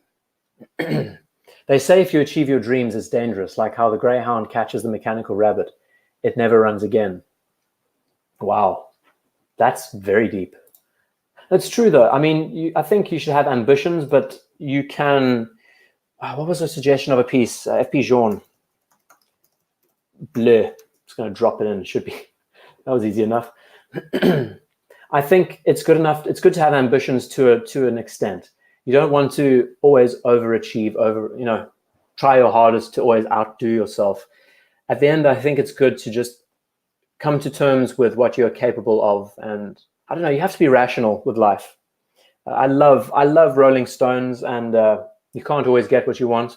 It's a brilliant song. It's so simple, but it really does encapsulate a lot about life. And at times, you just might find you get what you need. You know what I'm saying? Let's see what's happening here. This is just more... You're sarcastic, huh? I couldn't tell. Yeah, Clive. But the thing is, when there's another sarcastic person on the stream, I'm not the best at it. I don't know. And again, I'm talking to a chat board here. I'm not talking to someone. So that's also something that kind of gets in the way. Ron, addressing your Invicta Russian diver, I'd love to do an ID. I think I will just do an IDGuy Explodes. Be a lot of fun. Talking about this this piece, Ron's suggestion. I started a write-up on this piece, I would say 5 months ago, and I've never published it, just purely because it is a very unique and a very niche watch, even though it has the same level of desirability of all the big names, all the big brands. And it is absolutely beautiful. I'm saying that because it is all unique to FP Journe. It speaks Journe's language in many ways. The one thing that's always pulled me to these pieces is the way that the hands have been done. I don't know if this is a good enough image to see. I love the styling of these hands. It's so organic. I think what Journe does so well is he's able to blend classical forms with an organic background. And just the way that the hands have been executed, it looks very like modern futuristic. We see how the turned crown looks, but then we jump to the dial and we see how the numerals are set. Why more brands can't set numerals around the dial in a circular pattern is beyond me. It's so clean. And the offset seconds track, I think, is the one part that can be a bit conflicting, but I think it looks great. It really does have that character behind it. Where's another example? This is probably the best resolution picture. It's a beautiful watch. There is no question about it. And I'm going to have to try and recall what all the details are about it. It has a full, not a full gold movement, titanium case, if I'm not mistaken. I don't know. It's been a long time since I've looked at this watch, but it's a stunning, stunning piece. And there's a reason why its desirability is up there. It's so unique, and more brands need to approach it this way. There's so many little things about it, like the way the numerals have this reflection in the dial, how it plays off the glass, and it's absolutely nuts. Okay. There's mentioned starchy poverty. Gen 3 blue dial, black dial, comes with bracelet. Yeah, absolutely. I've discussed the watch at length. I think the new Vacheron Overseas. I think Rich Buddy has been thinking about the watch a lot lately. And I think I saw a video from him recently about the this annual calendar that he wanted to get. Let's just pull up the Overseas Gen 3. We were chatting about the GMT earlier. It's very difficult. Would you rather have the chronograph or would you rather have the standard three-hander with the date? I'm someone who likes a bit of a complication with my watches. I think since I don't have a dive bezel variant, I would be very keen on a chronograph. There's something about that configuration. And here they are side by side, the Gen 2 and the Gen 3. And interchangeable bracelets and everything else. It's a hell of a character. The fact that they've been able to carry this brand across. I made a video a while back called Here's Why You Should Pay Attention, or I don't know, something. If you just look on my channel, Vacheron Constantin Overseas, you'll see a long video where I talk about all the generations, the 222 and how the line developed. It's too cool. Let's see what else is going on here. Omega's Nomos Club. Nomos is a brand that I really appreciate for their Bauhaus aesthetic. I've actually chatted to Nomos. They reached out to me on the emails. Let's pull up I'll just pull up Nomos. It's the Club Master or something, right? I think of all the Nomos watches, the Club is the one I don't like the most.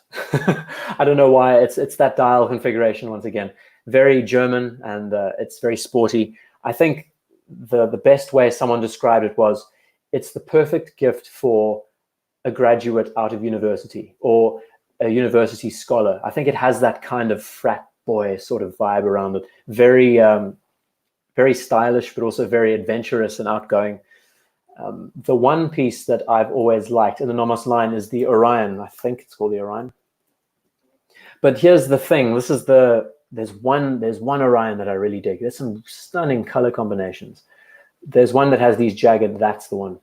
That for me is just the epitome of Nomos. Love the extended batons and the layout. This is what Nomos should be doing with their pieces. Less strict and a bit more creative in the way that they approach their layout. I was going to say, so Nomos, they really appreciate their sort of origins with the Bauhaus design motif and the background and everything else. And the issue with that is that every watch we see, Bauhaus was a 1930s movement. I did a whole video about it a long time ago when I didn't even know how to record on the page. You can have a look at that. I think I called it Understanding Bauhaus and Nomos. And in it, I talk about the Bauhaus school and all that development, what it really stands for, I can't even remember, it was so long ago. I talk about designs and how it all works. Nomos prides themselves on Bauhaus design. For that, superb. This watch to me is the epitome. I think it's absolutely beautiful. But we look at every other watch in the family. You look at this piece, you look at Vacheron Constantin, all of these watches stick to that same Bauhaus principle. Why do I say that? We're not using numerals on the dial to tell the time, we're using batons. So that, in a sense, is using the rectangular forms that Bauhaus was known for. We pull up, this is just a typical example, this is more classical in the way it approaches things, modern classical. We pull up the 14060, just off the top of my head. This piece, again, is the epitome of a Bauhaus-inspired design because we have triangles, circular plots, rectangles. All of these forms are imperative and very important to that design style. So in a way, all of these designs celebrate Nomos, celebrate Bauhaus-inspired design. So when you say that your brand really stays true to it, it's difficult to get that point across. Love this piece though. Of all the pieces, I think this Orion really speaks to me a lot. I think the Orion line in general is just great. They have some stunning, the contrasts, they've done some amazing stuff. And there was a mention by Tippy saying, I think it was Tippy mentioning Nomos by IDGuy. I did a render and a mock-up of a watch that I would love to make with them as a collaboration exercise. If anyone from Nomos is here, shoot me an email. Apparently the design was sent around the design team at Nomos a couple of months ago. And they said that they'd be interested in it. They would contact me. I think Nomos needs to be a bit more playful with their designs, have fun, because Bauhaus was not so much about sticking within the confines of normality. I think that's very important to emphasize. It's all well and good saying that you're very stern and German and everything has to be like this and that, but I mean, Dieter Rams, even Dieter Rams had fun with the design of his pieces. Bauhaus is not always about conforming. It's about breaking away from those boundaries. I've been chatting about this for so long, so I've missed like a trillion chats. My last watch, the final piece is the GF Earth GMT. That's the GF. I can't even think of the name, James. Thank you for the suggestion. GF Earth. Oh, you told me about it. I remember. And this has a rotating globe inside it. It's absolutely insane. Check this out, everyone. James G. Arthur is a serious watch collector. We could say that much. He is probably the most serious watch collector I've ever had the pleasure of being in contact with. And he has a few of these pieces, if I'm not mistaken. Absolutely stunning. I mean, I love the three-dimensionality behind it. There's Gribble Forsey, that's the name. Jeez, I'm useless. I'm useless with names. There are so many references within the family and within the lines. I'm guessing this is a gyro tourbillon. It has the works. It's a twin to, I don't know. It's just absolutely mad. That's in a similar way why I appreciate Ulysses Nardone, because they also like to be playful with the way they lay out their dial and everything. The balance is interesting. Too cool. AP Chrono 39 Dogbear Global, thank you for joining. Mr. Perpetual, welcome to the show. Mark P, I don't think I've seen any chats from Mark P tonight. Welcome, Mark. I'm missing so many of these chats. Let's see. Constantine Joker Watch. The Joker Watch is cool. I'm going to pull up one piece that I really do appreciate. And you know what? I'm actually, since we're talking about Nomos quickly, I am actually going to pull up the video.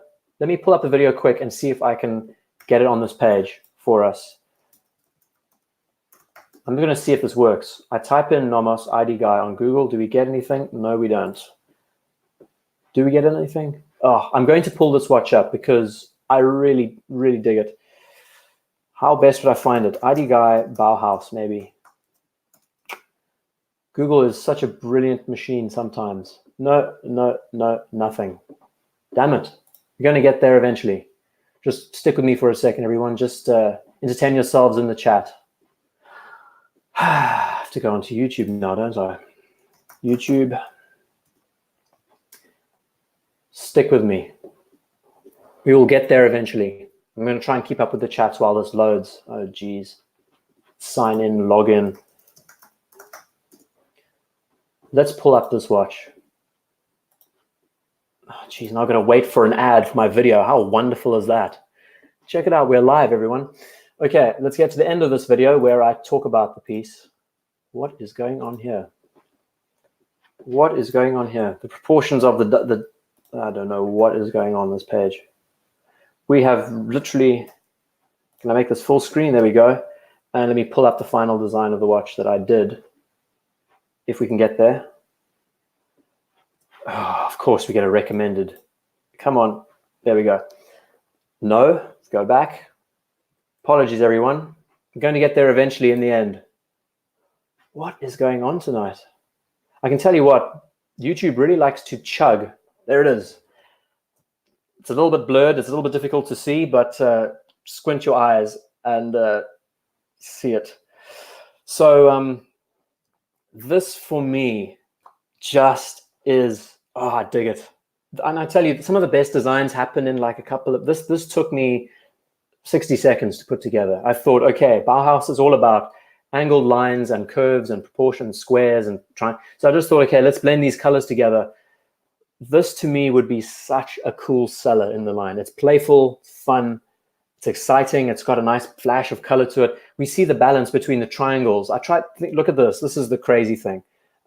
Maybe if I go back a few clicks, I talk about it a bit better. I don't know. I'm sure I discussed it in more detail. I basically emphasize that the brand itself is capable of doing so much more with their line. And I look at just color variations and everything in between. But I'm very surprised. Okay, so we're just going to have to ignore the suggested video in the corner. I emphasize on the dial itself that we have triangles, setting up the triangle, 3-star triangle, and then we have 4s for the square, and then we have 5 circles for the circular motif. So altogether, it's strange, clean. I dig it. I don't know why. This watch always comes back to me when I think Nomos. It would be so, so nice if we could bring this out one day. So anyone at Nomos, I don't know what's going on here. YouTube is losing its mind. Oh my goodness. Hold on, everyone. I don't know what it is. I think it's high-res images or something that causes everything to sort of have a moment. Let's pull up another watch. Just pull up Nomos again. So if anyone from Nomos is watching, that would be an awesome collaboration exercise if we could do it. And I think I'm pretty good with the Nomos needs a bonbon collection. Jeez, that was Richard Mill that did all of that, right? That was hilarious. Tippy, sign me up. That's cool. Anyone talking about, let's see, missing so many of these chats. Sorry, guys, I'm going to catch up.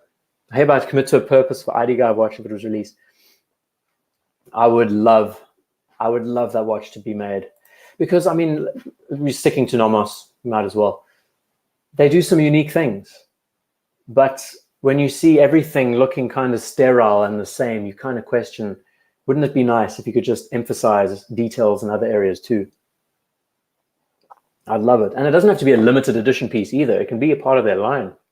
I mean, superb. Yeah, maybe I'm tooting my own horn, but I have a feeling that it would make a really cool selling piece. It would be popular. And that's just a designer trying to sell his idea. So take no notice. Move on, Nomos is boring. Yeah, give me some more suggestions on pieces to look at. Now that I'm actually able to catch up with everyone, let's have a look at some other pieces. Intramatic Hamilton from Tippy. Let's have a look. But how's everyone else doing? I mean, geez, I've just been talking about watches all evening. It's been, again, I'll emphasize, it's been an insane few days. So happy. This life has its many twists and turns, but sometimes it just works out for you, and it's a great feeling. This is cool. Hamilton, I think if this is an original piece from Hamilton, that's like a recreation. Very nice suggestion. Thank you for the comment, Lee. Really has been a superb birthday and week. For the next month, I'm going to be celebrating it. There's been such good news recently on my side. If this is a recreation of a 60s era piece, I dig it. You can't go wrong with a Panda dial. And if this is a watch that they brought out back in the day, then all power to them. Tudor Glamour, I'll have a look at that. Again, just can you tag IDGuy in the chat so I can keep up? Am I celebrating with a glass of whiskey? Phil, no, it's actually a terrible wine. I've been drinking a lot of whiskey lately. When you're drinking 40% alcohol and then you drop down to wine, it tastes like fruit juice. This is a Pinotage Cabernet blend, and it really does. Coming out of Africa, Southern Africa, where you tend to drink a lot of really good wines, this tastes like fruit juice. I've had about 3 glasses of this tonight, and it's rubbish, to say the least. Clive, thank you so much. Mark Goldberg is a gent. And the fact that he's a dog trainer, oh, it's a dream job. I love dogs. And I've mentioned a few times that I'm a Bernese Mountain Dog guy. And he's always replied back saying that's cool. And I love Bernese Mountain Dogs. Dogs in general, they're such amazing animals. Intramatic 38. Okay, I will look at some more chats and then get there. From SA, yes, Phil, I am. Originally from South Africa. I'm sure you could tell by my accent. The VC Historique American, yeah, excellent choice. By the way, if Thomas Burnett is here, 1921. If Thomas Burnett is here, he is seriously considering this watch. And I speak for us as a group, he has to get himself this piece because it is absolutely gorgeous. The reason why I don't like it is because I can't wear it. I wear watches on my right wrist. Some of the coolest watches, and this one doesn't work for me because it wouldn't work unless we had the dial completely. No, you'd have to completely change the watch. I mean, everything, crown, the whole deal. That's a stunning watch. Love the Breguet styling. Love the offset dial. Easy to read and everything else. I'm getting so many ID guys mentioned. Get yourself a good Macallan single malt, life-changing stuff. The single malts, Justin Bailey, the thing about single malts is that it's very much like water when I drink it. It's so dangerous. It's amazing, but it just goes down in a second, and it's very dangerous. Uptick Watches, thank you, from Hong Kong. Any ideal riot watch? Jeez. Yeah, you guys have been going through a lot here. Vacheron Overseas is stunning, as you suggest. For a riot watch, go for a G-Shock, something cheap, something easy to use, something disposable. 48%, 51% Scotch. Yeah, I do need to up the alcohol. Pinot Noir from South Africa. So what I'm drinking tonight is a South African wine, but it's a terrible, terrible blend. And it's amazing. When you're drinking the heavier proof stuff, this stuff just tastes like water. Let's see, Clive. Lincoln prefers Bernese Mountain Dogs. Again, Jin is great. I think he followed me on Instagram today. He's a cool guy as well. He seems to just spend his life on an airplane. I don't know how that's possible. If there's one thing I am terrible at, it's flying in planes. I have really bad ears, and I tend to have balance issues and all sorts of stuff. It's a bad thing. Left-handed, Phil, yes, I am. Left-handed, I wear watches on my right wrist, so it's a bit of a pity because this piece, again, if Thomas Burnett's here, get one of these pieces. He showed me a piece of one of these earlier, and I think it's absolutely awesome. G-Shock, everyone's mentioning. Yeah, it's a great choice. Got to go. Mark P, thank you so much for joining. Jeez, it's coming up to midnight, so I think Archie will be starting his stream soon. I don't want to trample on his toes. This is someone wearing it on the wrong wrist.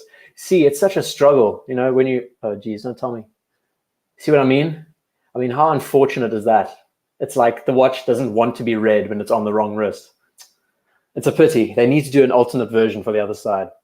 Nongjin Big Eye Chrono, we'll have a look at that, Chris. Thank you for joining us, Chris. Aussie wines. Aussie wines are great as well, James. Absolutely love them. Absolutely love them. California wines also. California, Australia, French, South African. Can't go wrong. Yeah. So this wine I'm drinking tonight is absolute rubbish, to say the least. A Shot in the Dark. Thank you so much. It's been an amazing birthday. I can tell you that this week has been life-changing. I've said this many times in the stream already, and I think I'll continue. It's been an incredible, incredible few days. Johnny is walking with me today. Okay, so I'm just seeing what else is going on. There's more talk about other pieces. Monta. Remember, all alcohol is poison. Yeah, of course, Neville. It's always good to drink responsibly. I am definitely a proponent for that. Can never be too safe, too careful. 1919 was worn on the right wrist. Let's have a look at that. Very good suggestion. American 1919 Vacheron. Let's see. Is there such a thing, the original piece? I think that, I mean, as a recreation of the original watch, they did an amazing job. I can see it looks like the crown is facing the other direction. So that is built for the right wrist. That's bizarre. I think they did an amazing job recreating this piece. Some brands are just nailing it. This is so iconic to the family now, and it is one of their like flagships. It's absolutely gorgeous. Okay, thoughts on Monta Sky Quest, Jesse V. Let's open up a new tab. Monta Sky Quest. But by all means, guys, if you'd like to go off to see Archie live stream, please do. It's going to be coming up very soon, and I'm just going to be doing this for a little while longer. I don't know. I'm in such a good mood. Nothing will bring me down today. I've seen this watch being unveiled, and I think it looks stunning. It really is cool. Monta has done some great stuff. It has that aviator feel with all of the technicalities, the bezel insert and everything. Love the GMT hand. 300 meters, water is 304. Talk about being specific. I think the balance is great. It has an overseas Vacheron kind of feeling when you look at the dial. And the sword hands is also another example. I think the only thing that really brings it down for me is the proportion. Again, it's the dial architecture in space. I think having it in hand would be different to see, but it is cool. I think I've seen this watch a few times, and I've often looked at it, and it's kept me looking at it. And I think that's really what helps a watch speak to you, is when you're keen at looking at it. So for that suggestion, Jesse, thank you for bringing it up. Great looking watch. Very nice aviator piece. I missed so many chats once again. Wear my watch on my right wrist mainly, James. I can write with either hand, but prefer. Yeah, I'm also ambidextrous, and I play tennis and everything with my right hand, but left hand I write with, so it's very strange.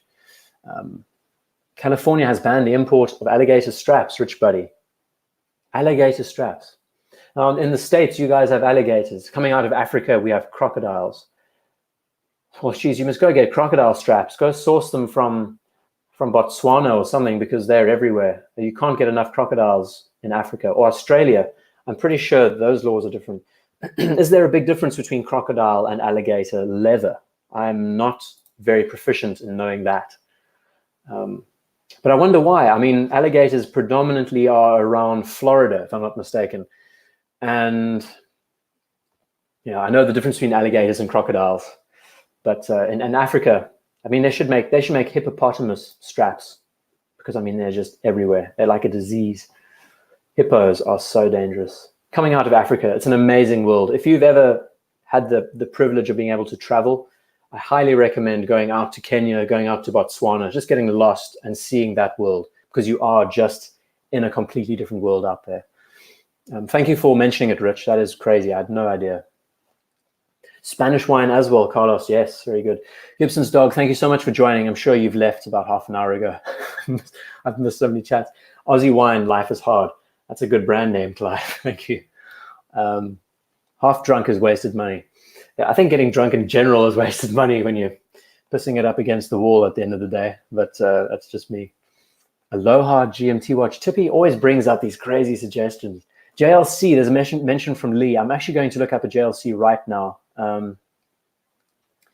Let's see what else is going on. Releasing our down perpetual calendars, stunning white gold. One watch. I mean, this is just insane. If I had all the money in the world and I could buy a watch right now, there was mention about JLC Polaris. It's a stunning watch. Again, talking about the whole compressor style case. It's awesome. I looked at this watch a while back, and really, if I had all the money in the world and I was able to wear a watch like this, I'd be rocking this every day. So this is the Westminster JLC. It's a gyro tourbillon minute repeater. And what I think is just so beautiful about this watch, I'm not someone who appreciates small dials on a watch like this. But what I think is so gorgeous is the way that they have managed to address just the sheer balance of everything on that dial. JLC, if you want proof that this is a watchmaker's watchmaker, look at the way they've done all of this. You have this beautiful blue dial, and then in tandem you have this blue, heat blued ring casing around the dial. The hands, everything's skeletonized, so it's easy to see. You can watch the chime happening. It plays Big Ben's chime when it goes off. It's a gyro tourbillon, so you always have something to watch. Has a day, date, month, year. It's stupidly complicated. And then you turn around to the back, and it's a whole different world. Of course, Won't give me a high-res image. Are there any high-res images of this piece somewhere? Come on, there we go. It is just absolutely ridiculous. And when you play the chime, it you know, dances around inside. It's just ridiculous. So if I could wear any watch in the world, if money wasn't an object for me, this would be the piece I would wear, because it is kind of understated as much as it is just stupidly complicated. I think Adrian did a video on this. Bark and Jack did a video on this piece. Really go have a look at it. It kind of looks understated. It has that technicality behind it, but also it's just absolutely nuts. So yeah, that's my ultra super grail. If I was a complete nut job, I'd be getting one of those. In-game watches. I think we've made a distinction between in-game watches and a watch that you could realistically use every day for the rest of your life. Logan, yeah, I agree. There is this divide. This kind of watch you can't wear every day for the rest of your life, but I mean, hell, it's a cool idea, right? Okay, I'm having to catch up with these chats. I'm missing a lot, guys. We are talking like a cool million here. Yeah, pretty much. And I think James Arthur would be able to get one of these pieces, honestly. I think if you're still watching, grab yourself one of these. I'm missing a lot. Fauzi's online. Thank you for joining, Fauzi. Great to have you here. Geez, I'm missing so many chats. It's so difficult when you're trying to like catch up with the chat and there's no like mention of your name, so you don't know what you're looking at. But there's mention about an incredible watch. It really is beautiful.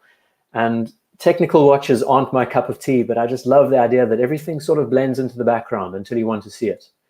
And it's just a complete mechanical masterpiece in itself. It's insane. Yeah, okay, I'd have to give a kidney for that one. Of course, Andreas, it's too cool.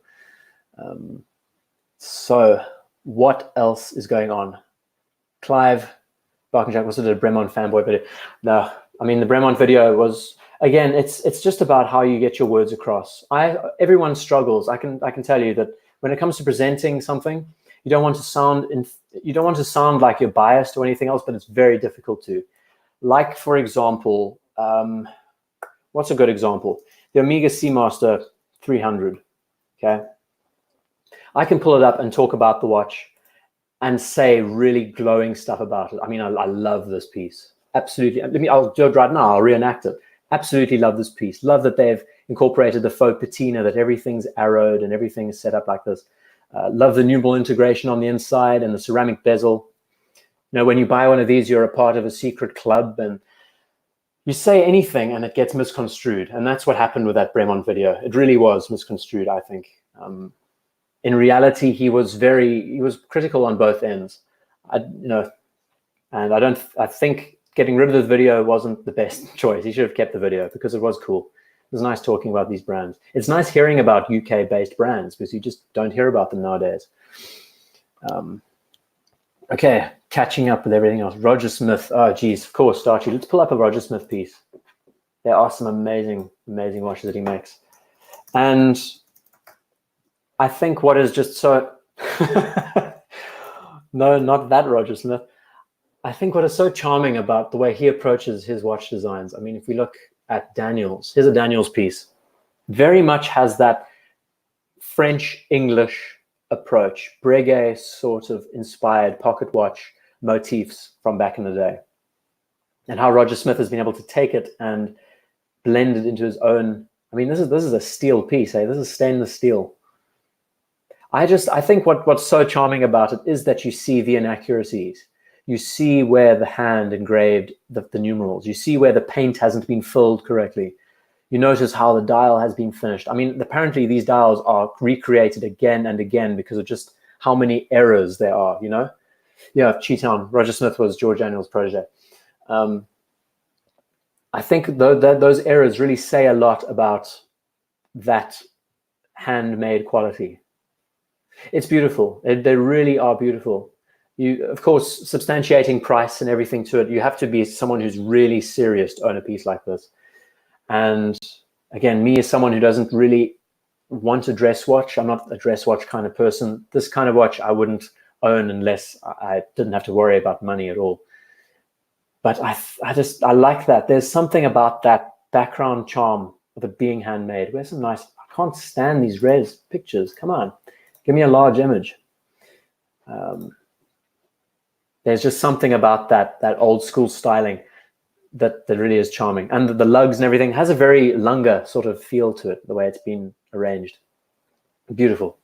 Absolutely beautiful. Sandro, thank you so much. It's been an amazing day, really. Today, this week, has been one of the best weeks of my life. I've said it many times, and it really has been.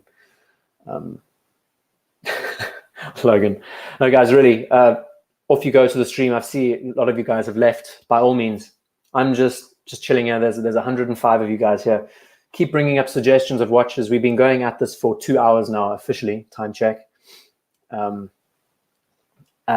look at some other pieces. There was a suggestion, Grand Seiko automatic GMT from JH. Let's see. I think I had a look at it earlier. Automatic GMT, and I'm going to get this reference right. SBGM 221. I think we discussed this earlier, or similar reference. The cream dial. It is beautiful. Beautiful watch. And there are a few people that actually consider this to be a great one watch, just because it has it all. It has all you need. It has that complication, easy to read, easy to use. Love the balance. The cream dial is also a very nice character to the watch. It I don't know. It brings it together. It's not a white dial. The white dial's very generic. A little bit of cream inside gives it that added touch of interest. Let's have a look. Rule 1 for presenting in public: describe everything in relation to the first date on Grindr. James Conn. Wonderful to hear. Now, Neville, it's been an absolutely insane week. And this is me after 2 hours. I'm quite flat, but geez, I have been buzzing after getting some really good news this week. Changed my life. There's a mention from Tippy about the Aloha watch. I'm gonna have a look at that. My favorite Datejust configuration, Cheeton. Okay, there's one Datejust that to me rules them all. And I think it was the Chichester Datejust. This thing, oh my, I don't know if you've seen this before. Is it Chichester? I'm sure it was. Oh, jeez. Will we find it? No, we won't. Come on. It's a one-off piece, basically. It's a very rare. Was his name Chichester? No, it wasn't Chichester. Who was the dude who sailed around the world? First, okay, actually, if any of you know in the chat, the first man to sail solo around the world, his name, it'd be very helpful. I'm thinking of, I don't know why I'm thinking of, I'm sure it's Francis Chichester. Let me pull him up. I'm sure that's the piece. It's not a Datejust, is it? It's just a Rolex. That's probably why I'm making the mistake. There it is. Okay. If I wanted a Datejust inspired piece, this is not actually a Datejust, so I've kind of ruined your question there. Who was the one who suggested? Cheeton. This to me is one of the coolest Datejust styled configurations I have ever seen on a Rolex piece. This was worn by Chichester as he circumnavigated the world in 1966, I think. Why the brand can't go back to the more conservative styling of the dial and the numerals and everything, I don't know, because this is absolutely beautiful. It would be great. This with a Datejust configuration, just with a date as well. Gorgeous. Really dig it. Okay. Hope that. Can I take a look at the 5170G from Sandro? Yeah, why not? Nothing wrong with that piece. And I've discussed that watch at length next to the 1815. I think the black dial just is the key watch for this piece. It is gorgeous. Really is gorgeous. I think if you want to end all, be all chronograph, you can't go wrong with this. Or an 1815. Absolutely beautiful. And the black dial, I don't know why. Black dial on a watch like this really speaks to me. I think it's the legibility behind it. I think when you're using it, it's a bit easier. But then at the same time, you have this as well. They are stunning. I'm not a dress watch guy, but if it's a chronograph, on the other hand, you have me thinking. You have me thinking about a great watch to look at. Tippy, I'm going to get to this GMT Aloha watch. I've got to catch up with everything else that's going on here. I'm missing so much. Royal Oak Perpetual Ultra Thin from Enjo I-47. Let's have a look. Ultra Thin. I think. Oh, this was the watch that won the all the awards of this year, if I remember right. and it had the full perpetual calendar inside. I discussed this when we were talking about the watch that sold at Only Watch. So here's a contrast between the prototype and the actual 2019 release. Did they do the right thing keeping the guilloche? I can never get, is it tapisserie or guilloche? It's tapisserie. They keep the tapisserie away from the dial, making it simpler. Did they do the right thing? Anyway, trying to catch Chichester as is close to you from Carlos. Keanu Reeves, what's going on in the chat? Kevin Costner, I don't know. You're just dropping names. That's really helpful. Yeah, we're going to say Chuck Norris next. That's great. If you bought a birth year watch, which would you buy? Phil, are you asking me that question? I know exactly what watch I would buy, and it's so cliche and pathetic and face palm inducing. It would be a 1993 14060.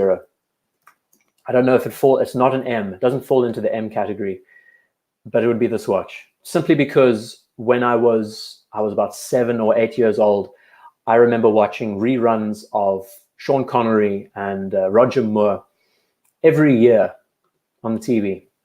And I didn't know what design was. I didn't know what Rolex was at that age, but I just remember seeing that dial design and thought, that is so cool.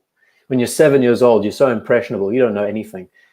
But this as a birth year watch, preferably with proper hands that aren't serviced and everything else, just a nice, clean, simple, no date sub would be awesome.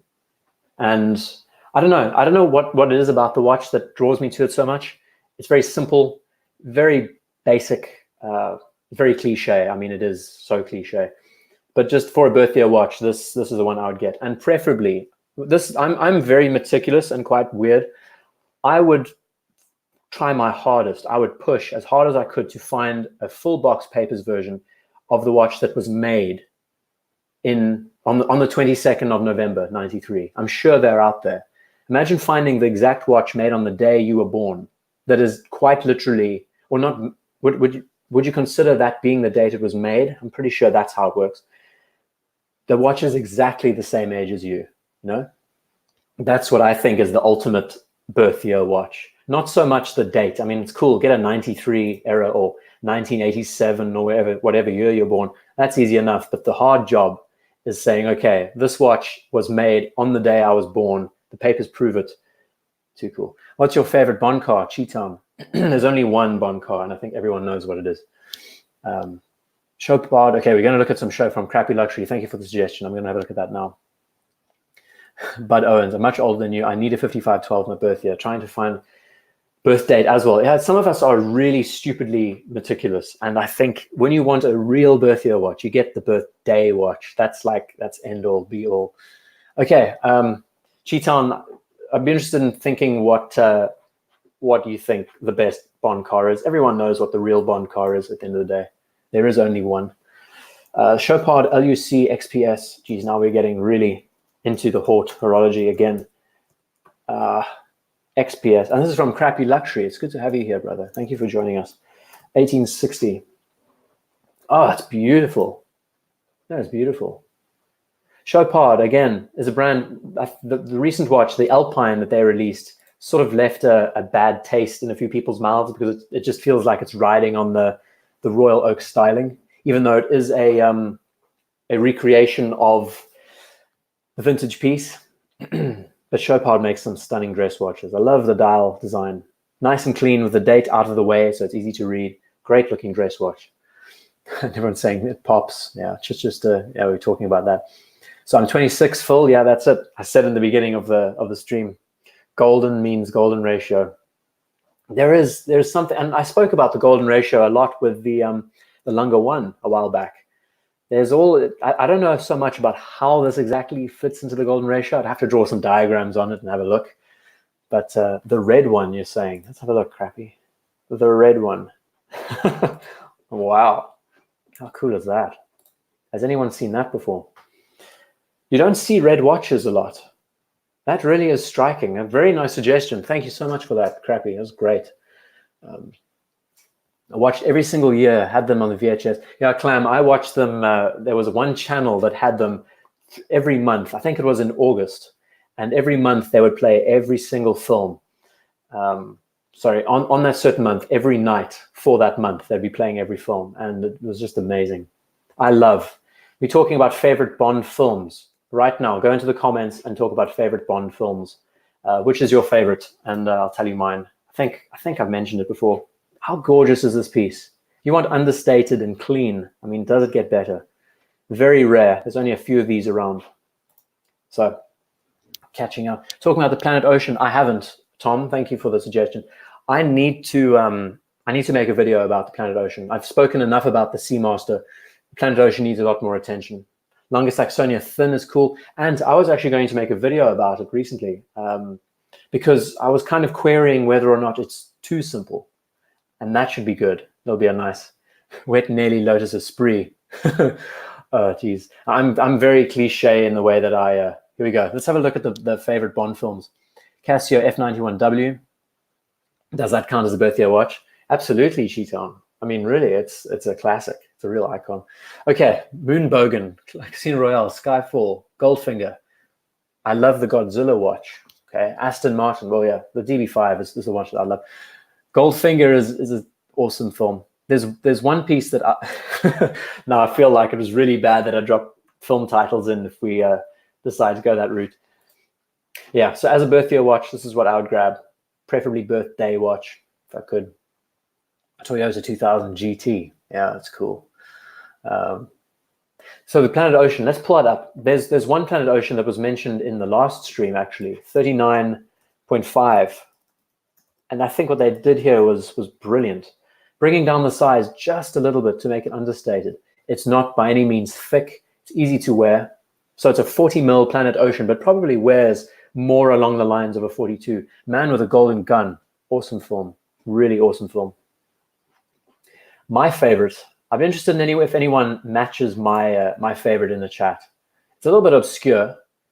Thunderball. Cheatam. Yeah, you hit it. That's my favorite. Thunderball is it's such a stunning film. It's just pure Bond in the way it's been done. And I love the setting. I love the Bahamas and that whole environment and everything else. From Russia with Love, also great. The Thunderball is my number one. If I had to rate them, all the Connery films are my top films.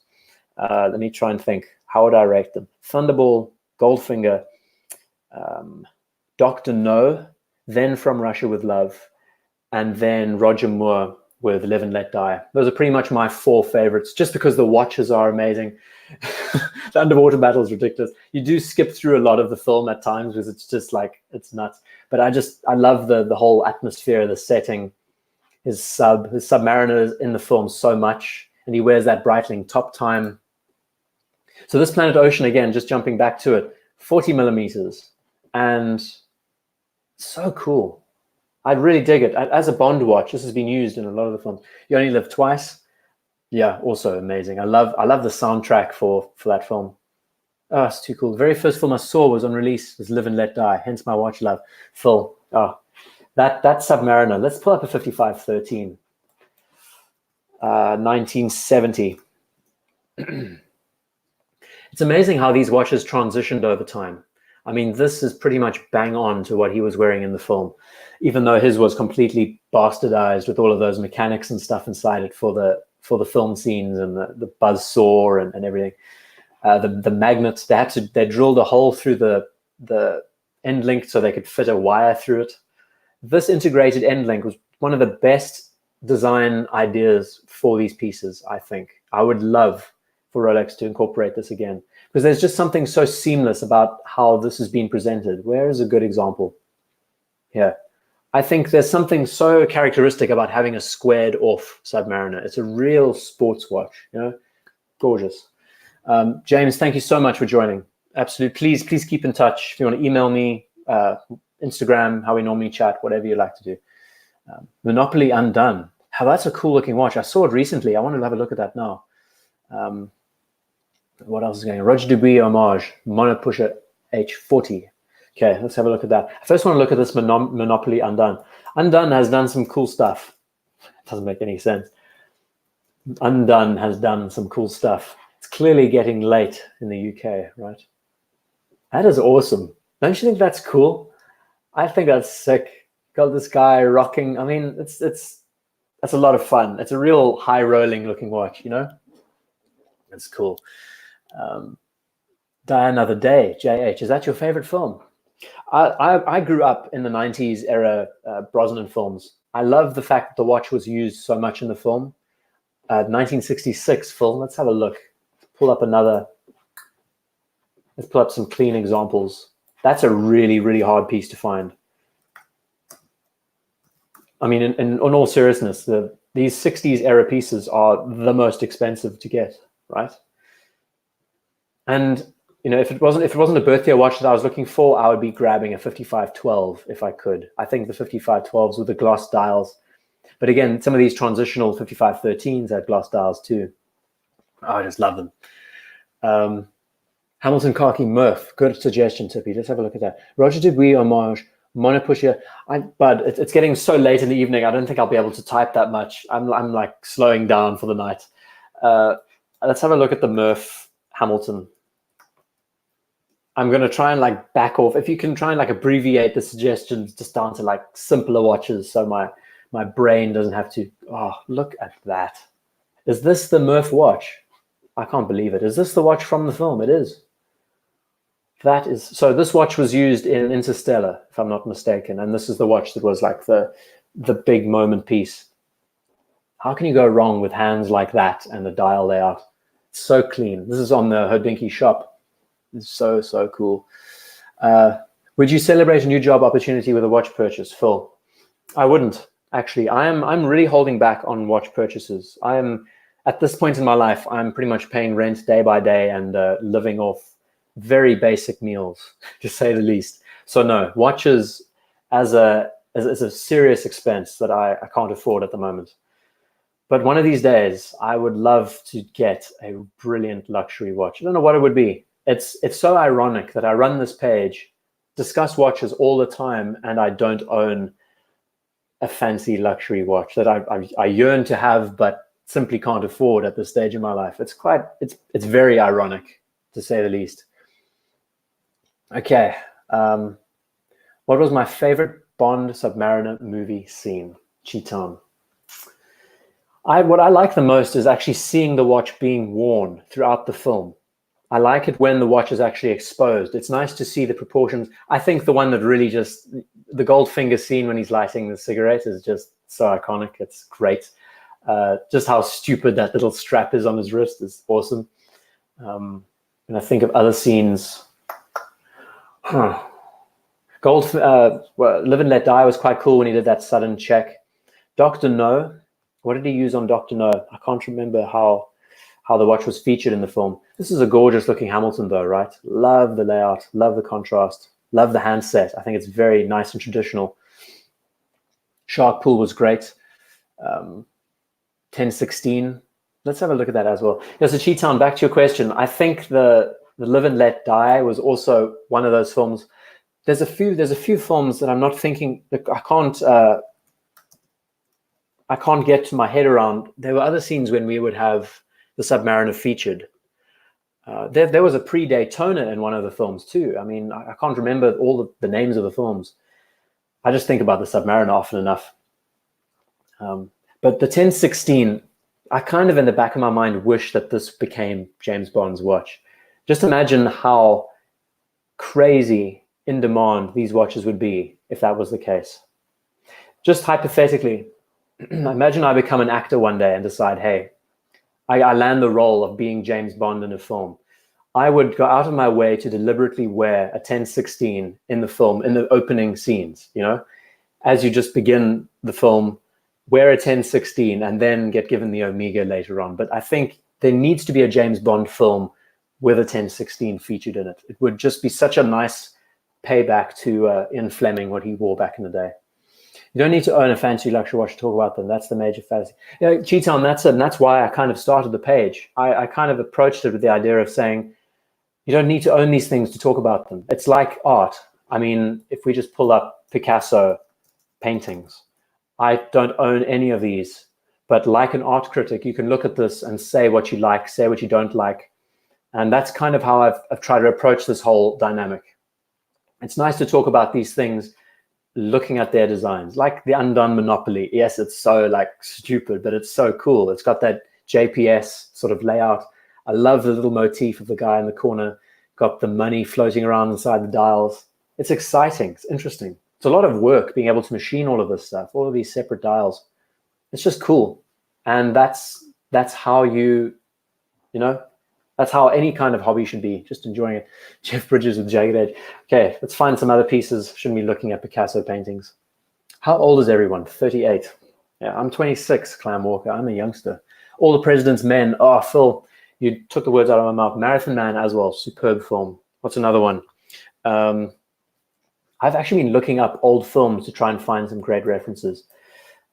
Robert, let's just... I'm actually going to check it out. What's another great film? There's been some amazing films with subs and everything featured. Oh, The Hunter with Steve McQueen. That's also great. I mean, that watch, that 1680 with that end link, that bracelet, it is such a killer piece. And you kind of think to yourself, would this watch have been worn in those days in a journalist's office? You know, crazy. Andreas, thank you so much. I've probably missed your chat, but you've probably gone already. Really appreciate it. It's been amazing. Clive, have you been here the whole time? You sneaky wrangler. Jeff Bridges and the Jagged Edge. That's another great film. That's when he was wearing a Date Just, if I'm not mistaken. Deep with Nick Nolte. He wore a sub in, what was it? The Deep. The Deep. That was a great film as well. I don't know why we're looking at watches and films, but it's just awesome. Let's do it. There's only like 70 people watching, so that's a lot of people. Let's have a look at the sub. The best is actually when there's a Rolex featurette where they talked about, they highlighted different moments in the film. The Deep is a great film. Just watch it because of these two actors. They're just sublime. 70s films are just amazing. Another, The Hunter, Submariner. So, come on, work with me here. Steve McQueen. We're just checking out films now. Why not? We're just jumping around. So this, apparently the controversy about the whole 1655 story came about because of The Hunter. He wore this watch all the way through the film. It's probably the best film that you'll see with him wearing this watch throughout. And he's wearing it above the sleeve of his jacket the entire film. So it's awesome. And the whole thing was, back in the day, they couldn't exactly tell off the screen that he was wearing a sub and not a 1655. So that's where this whole claim came from, that he was wearing something else. But he's always been a sub guy.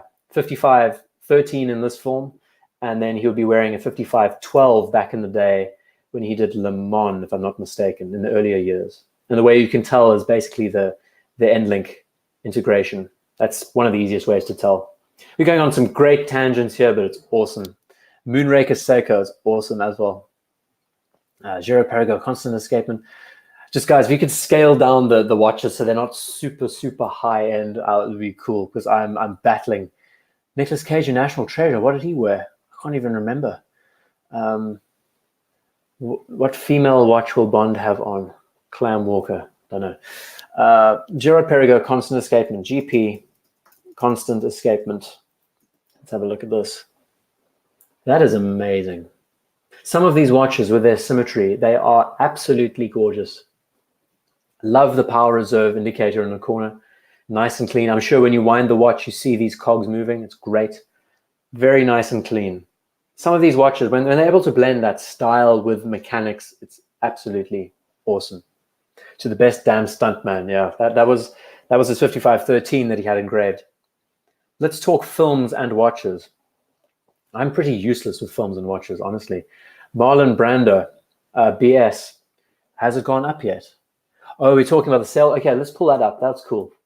Brando. And actually, there's a film where Brando is talking all about his Rolex. He says, "You'll take this Rolex chronometer. It tells a great time." He goes a whole like developed story telling everyone about the perpetual movement and everything else. And it's a scene in a 50s film. Can't remember the name. Something The Boy or something. Dustin Hoffman. We can pull that up as well, of course. And he he really went into depth. He was a Rolex fanboy before that was even a popular thing. And the Apocalypse Now film is just great. Clint Eastwood root beer, absolutely love that watch. Clint Eastwood had a bad time recently, if I remember right. He had a heart attack recently. And there were these fake claims that he had died on set or something daft, and actually he was fine. But of course, the issue with this is that you can't get good images of people wearing the watches because they're so low res. It's very difficult. That's kind of like why I stick to just standard pieces. Yeah, he's a legend. Clint Eastwood, I mean, geez, how can you not dig the guy? But amazing. I think this root beer is so understated and cool. I did a full root beer video about it a long time ago. Discussed this piece and the development and how the modern one is so great. Let's pull up Dustin Hoffman's 1655. I will just say Marathon Man. 1655, 675, dude. I think I'm losing it here. We got some shirtless Dustin Hoffman action. We're really going mad tonight, everyone. It's great. So I think the story was this is his personal watch that he had in the film. None of these were stunt watches or anything else. They were pretty much just rocking these things. Here's the same watch I think he was wearing in another film. It's amazing. That era of filmmaking back in the day, they had some amazing watches on show. I think even Pink Panther, they were using Rolexes back then. Yeah, so it's just amazing. Some really cool watches. I love the history in the background, all these pieces. The Brando GMT, it would be nice to see watches without bezels going around. It's very, very fascinating. So there's a great montage. If you look up Rolex in film, I think on YouTube, you'll find this collage of all sorts of films that featured Rolexes throughout the years. And some amazing pieces featured. Harrison Ford, everyone's used a Rolex in a film.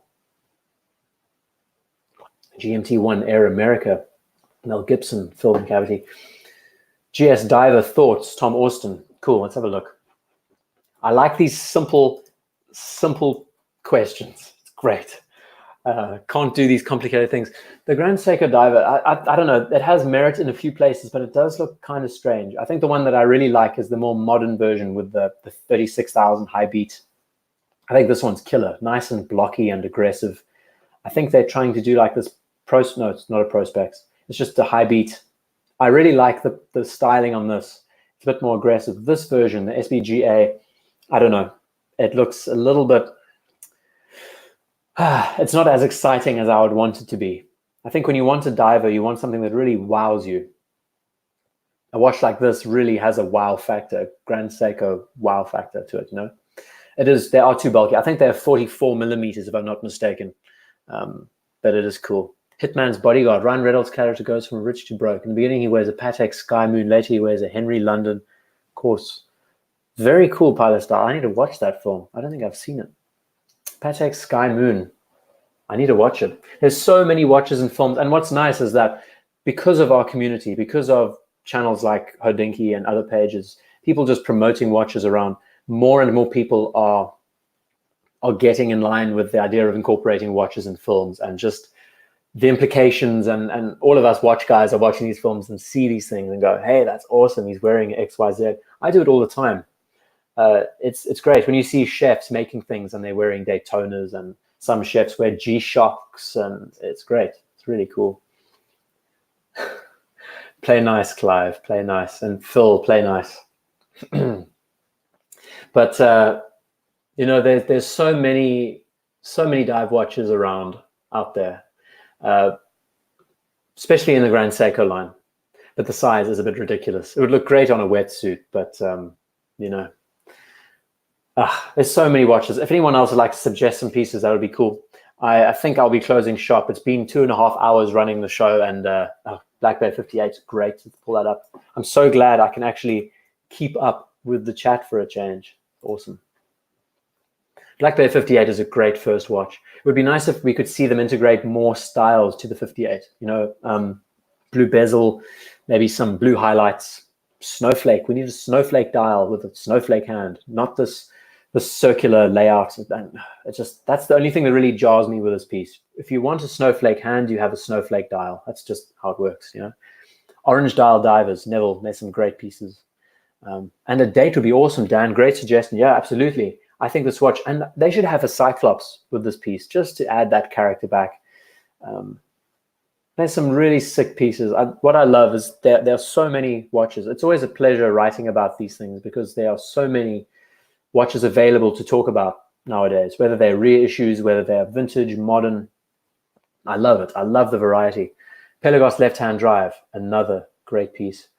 Seiko Turtle, Save the Ocean. Great. I'll have a look at that now. Cheetown's awesome. Phil, thank you. I see there's more mentions about, let's see, what watch did you wear to interview? Carlos, I wore this guy. I think you can really go under the radar with a piece like this. No one knows what this, even though this is an homage to a 1016 Smith's Everest. I'm actually wanting to really help Smiths perpetuate their name. If I can push them on my page one day soon, it'll be awesome. I've actually been chatting to the owner recently, and there's a model that's coming out very soon that I think is going to be insanely popular. But I think it's just so nice. As an homage, a vintage homage watch, you're in a good space. Not all of us can afford a £20,000 1016. But you can get an homage to a 1016 layout. 36 mils, proportions are great. It's got a Miyota 9015 sapphire crystal. I've equipped it with a very old school style rivet bracelet. Beautiful luminova. It's so understated and cool. And this is a 36. It really wears nice and small as well. So it's right under the sleeve. No one sees it. Yeah, I don't know. I'm in that mode where I love homage vintage pieces if I can find them. And Smiths actually went up Everest, yeah. And that's what I like, Phil.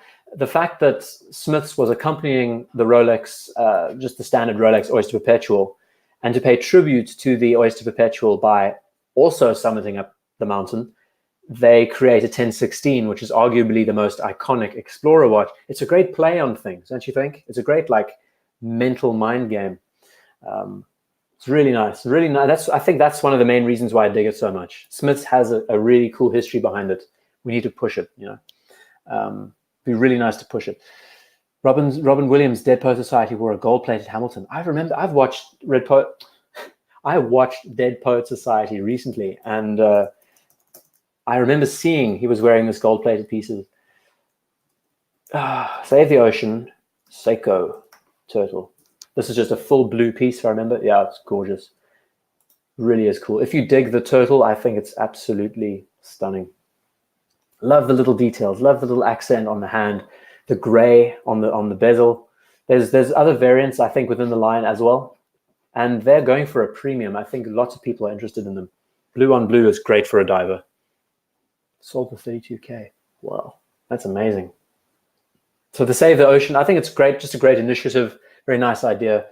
And I think talking about the sold for 32K, I think you're talking about the Patek that was Robin Williams. My old man has an Omega Dynamic, which is nice. Don't see them much at all. Let's pull one of those up. I don't know what that is. Is that a bumper chrono, a bumper watch? Omega Dynamic. Is it a bumper watch or is it just a standard? There's so many references within the line. That's very cool. Very retro. I love the oval style case. It's quite unique in the way it's showing off itself. Very sick.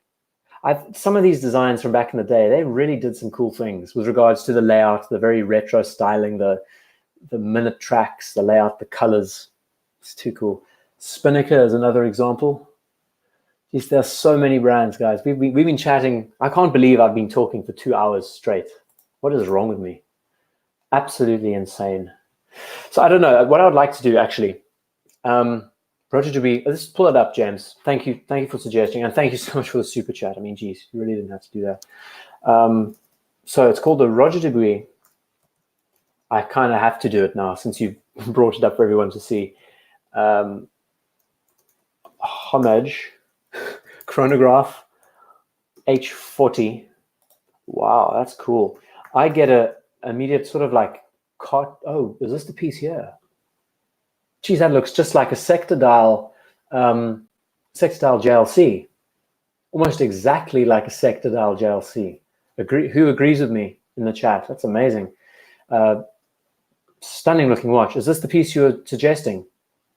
That's insane how similar it looks. Watch this. This is the first thing that came to mind when I saw it. We pull up the JLC sector chrono. How insane is that for a comparison between the two? I personally prefer the JLC over the Roger Dubuis. I don't know, it's just me. That all rhymed. I personally prefer the JLC over the Roger Dubuis. That's just me. Sleep deprivation, ladies and gentlemen, it does amazing things to you. How is that for a combination? They are both, and why is this scrolling up all the time? Stop it. They look almost exact, and it's down to the tracks on the dial. It's gorgeous. They are stunning, stunning watches. I think this is a perfect chronograph for someone. Very understated. Blue dial, rose gold version. Let's have a look. I see there's lots of other variants around here. I'll just type in blue dial. I think I'm missing it. Wow, this is a black dial. Stunning. I love the layout. I don't know so much about that though, the numerals on the underside. I think for legibility purposes, once again, chronographs should always be about legibility at the end of the day. This might be the piece you're talking about. No, that's anti-reflective coating.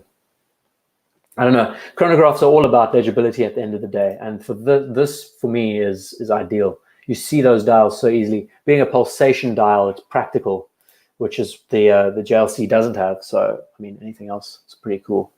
Very nice looking piece.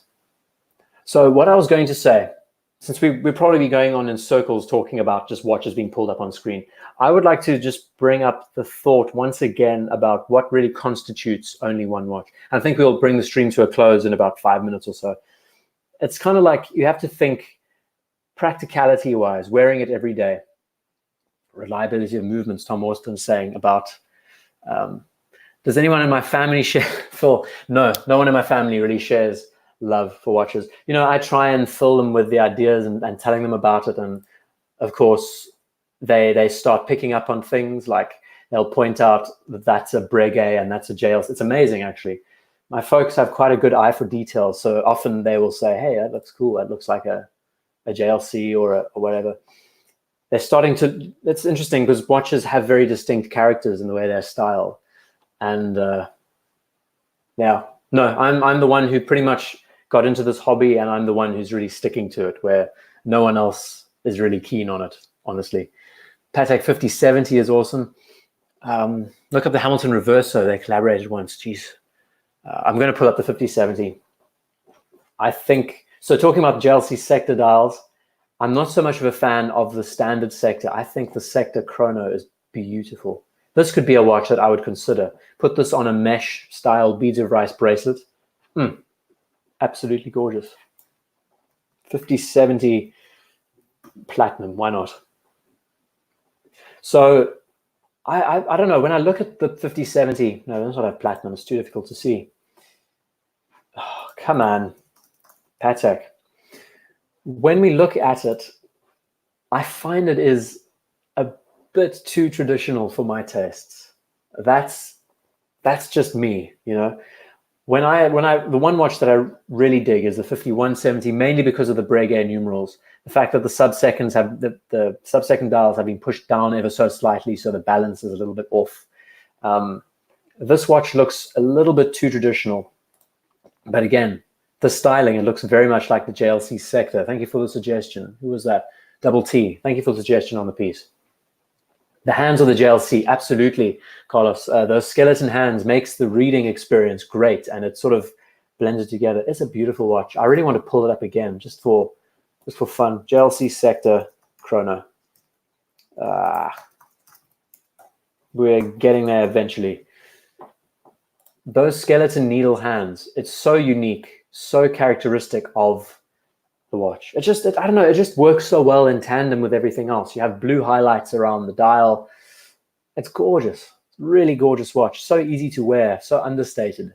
And you're wearing a powerhouse, you know. So what I was trying to say is, see, one and truly done Rolex sub. Yeah, I think as cliche as it is to own one, they really are just superb. But then at the same time, I'm someone who likes a watch that isn't as recognizable, if possible. which is why I've always been drawn back to the 1655. It's just such a ridiculous, like, stupid watch when you think about what it's trying to do with an AM, PM indicator. It doesn't make any sense. But it looks like nothing that Rolex has ever made before or since. And because of that, you can be wearing this watch in the street and someone says, hey, nice Seiko. And you just go, yeah, it's cool, right? And that's awesome. And I think the Explorer line is that. What the Explorer has been able to do is sort of circumnavigate the iconic status that a lot of other pieces have in the family, like the Datejust. And the Explorer 1, just the 1016, 14270, the Explorer 2, this generation especially, the Polar Explorer, another example. Let's pull up the Zin, great suggestion. But I want to wrap this up by like addressing, let's see, 55 6A Zin. There are some amazing Zin pieces out there. This one really doesn't grab me too much. I don't know why. It's been touted and spoken about a lot by people. I don't know. I get this sort of Nixon dial vibe when I look at this. You know, Nixon watches with those big plots and everything else. I don't know. It just doesn't grab me. I like the symmetry, but I think the size and everything looks a little bit clumsy visually. That's, again, my useless opinion on the matter. I mean, you look at this on someone's slim wrist. It looks a bit too much. You know, it's all about getting that size down ever so slightly. Wow, really, Tom Austin, that's amazing. You got him a Smith's Everest. That's one hell of a cool watch. Yeah, this watch is not leaving me for sure. I think the Smith's Everest is such a charming little thing. It would be amazing to help push the Smith's name out more. Zin, yeah, Bud Owens. There are a few watches in Zin that I really like. I think Tim Mosso really digs a few variants. But the Zin 104 is often specialized and mentioned that it is the best watch in the family, and it's very difficult to come up with a clear answer. But I think this is more Zin when I think of Zin in my taste. When I see that the layout, the needle hands, it's very cliche once again. The Zin 103 is awesome. Knightsbridge catalog, James Conn. I actually have it here in the corner, but I've been talking for almost 3 hours, so I think I'm going to be losing my voice very soon. There's mention about Tissot's earlier that I saw. I'm going to get back to that now. 16, Cheetown mentions, I'm scrolling back up a little bit. What watch am I working towards? Hold on, I'm missing a few. I'm just going to catch up with a few of these. Carlos mentions, if today you had to spend 6,000 to 10,000 on a watch, which would you purchase? Assume no supply limitations. God, that's such a difficult question. Honestly, I've never had that amount of money to spend on a watch, so I can't really give a good suggestion. I don't know. You know, I often revert back to this piece. Often. I think every stream I've mentioned this. But I think the little olive Oyster Perpetual is a gorgeous watch as an everyday wearer. It's the kind of watch that I would love just because it's striking, it's unique, it's simple, it's out of the way. Has that, I mean, I love olive drab on a piece. Between 6,000 and 10,000, JLC, Rolex, it is really all down to personal preference. It's very difficult to think about a watch that really sings to you in that price because there's so much variety. It's very open-ended. Are you more dress watch? Are you more sports watch? Do you want a collection of both? And Pilot Style asks, what watch are you working towards? Realistically, I really would like one watch to just say, that's it, luxury watch collecting, done. And it is so difficult to come to a conclusion. Honestly, I think the 1655 is the kind of watch that I would really love as an end-all, be-all piece, even though it's virtually impossible to get. I don't know why, but I would resort to a Rolex in the end. If it was my one and only watch, just because I was so inspired by James Bond back in the day, as cliche as it is. I've always found that GMTs on Jubilees work well, and that's why the thumbnail of this video is the Batman on the Jubilee. So actually, if I could choose one modern Rolex piece, it would probably be the Batman on the Jubilee. Just because the color combination makes sense. I've said this a few times before.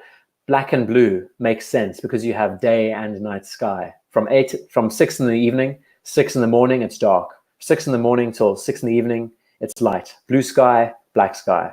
Makes sense. GMT on a Jubilee, it's a more dressy sports piece. Oh, I dig it. So actually, if it was me to end all, be all collection, I think this piece would probably be the one I would close with. It's very difficult to come up with an answer because I write about watches all the time. I'm always discussing these things. And just when I think I've found something that I really love, then I kind of in the back of my mind say, okay, it costs way too much. 1655, easily 20 grand at the moment. I can't have a 20,000 watch on the wrist with an acrylic crystal that can be scratched. And, I'd rather wear a watch that is more robust. The new Jubilees on this watch, it's just Jubilees on these modern Rolex pieces are bulletproof. They're as good as oysters, Cheetown mentioned 1655 and Royal Oak, 2 watches from 72 that IDGuy loves. I'm very torn about the Royal Oak Cheetown. I have a nice discussion that's going to come out soon. Now that I actually have some freedom after all this amazing news that's been happening, I can sit down and finish the write-up on the Royal Oak, and it's going to be a big one. I'm going to basically break down just why the design of the Royal Oak should be loved and hated at the same time. There's 2 parts to it that is quite interesting, just how jarring the watch is as it presents itself. The G381 Zenith, Tippy, as much as I love that piece, it is beautiful. And for anyone who doesn't know what it is just, I think it's the epitome of the El Primero. Not your typical tricolor. This is a reissue of a vintage piece. Absolutely beautiful chronograph. Love the layout. If I had a choice for one watch as a luxury high-end watch, it wouldn't be on a leather strap. I've never been a leather strap wearing guy. And that's just it. I think at the end of the day, I need something that is usable, wearable, unbreakable, sorry. And this piece would really, really clear it up. M-Technic, thank you. I haven't seen you tonight. Welcome to the show, or this morning, wherever you are. Time may be coming. Prices are becoming more realistic for the Batman. Yeah, I think so. Even though it's ridiculous still. I mean, 10 grand is absolutely insane. And then I don't know, because I'm always thinking it would be great to get an Omega. What you're getting with the new Seamaster 300s, absolutely insane what they offer. Value for money. You're getting insane value for money there. And it's always that toss-up between, do you want a watch that is great value for money, has just the same kind of performance behind it, or do you want a watch that will, I don't know, it's so difficult. I'm a 90s era guy. So I was born and grew up around Pierce Brosnan wearing this damn watch. So you immediately think, oh, that's a cool watch to go to. But, hell of a job getting the dogs in tonight, Neville. What dogs do you have by any chance? I'm interested in knowing. What wrist size do I have? Carlos, I have, on a good day, it hits 7 inches. That's if I'm at the gym and working out properly. As it is right now, it's probably about 6 3/4. It's not very big. It's quite slim. Very flat, though, so I can pull off big watches quite well. Just the general thickness is not the best. Sorry, I'm missing a lot of these chats, but I'm trying. It's nice because the chats have sort of slowed down so I can catch up with everyone. The Breguet Marie Antoinette, Tippy. I can't say I'd be wearing a Breguet. I don't know. Once again, it's so cliche that you opt to go for a Seamaster and everything else. And I don't know. Grand Complication pocket watch. Oh, absolutely. That's me. That's job done. Who needs anything else when you have one of these around, right? Brilliant suggestion. Thank you, Tippy, for that. The C Clam says, nice thing is if you know your content, you can talk for days. My wife's perspective. And that's it. It's so difficult because there's the resources online, the availability of just knowledge. That's why I love watch channels, is that there are some amazing channels out there with insights. They're now channels related to watch dealing. We have all sorts of things covered, and you can get so much information out of these things. You can learn about the trends and what people like, what they don't like. It's so cool. I like to think it would be nice to know that I contribute to that with regards to just talking about design and everything else. But it's the worst thing when you're in the position where you have all of this knowledge available to you and you're trying to make a decision yourself.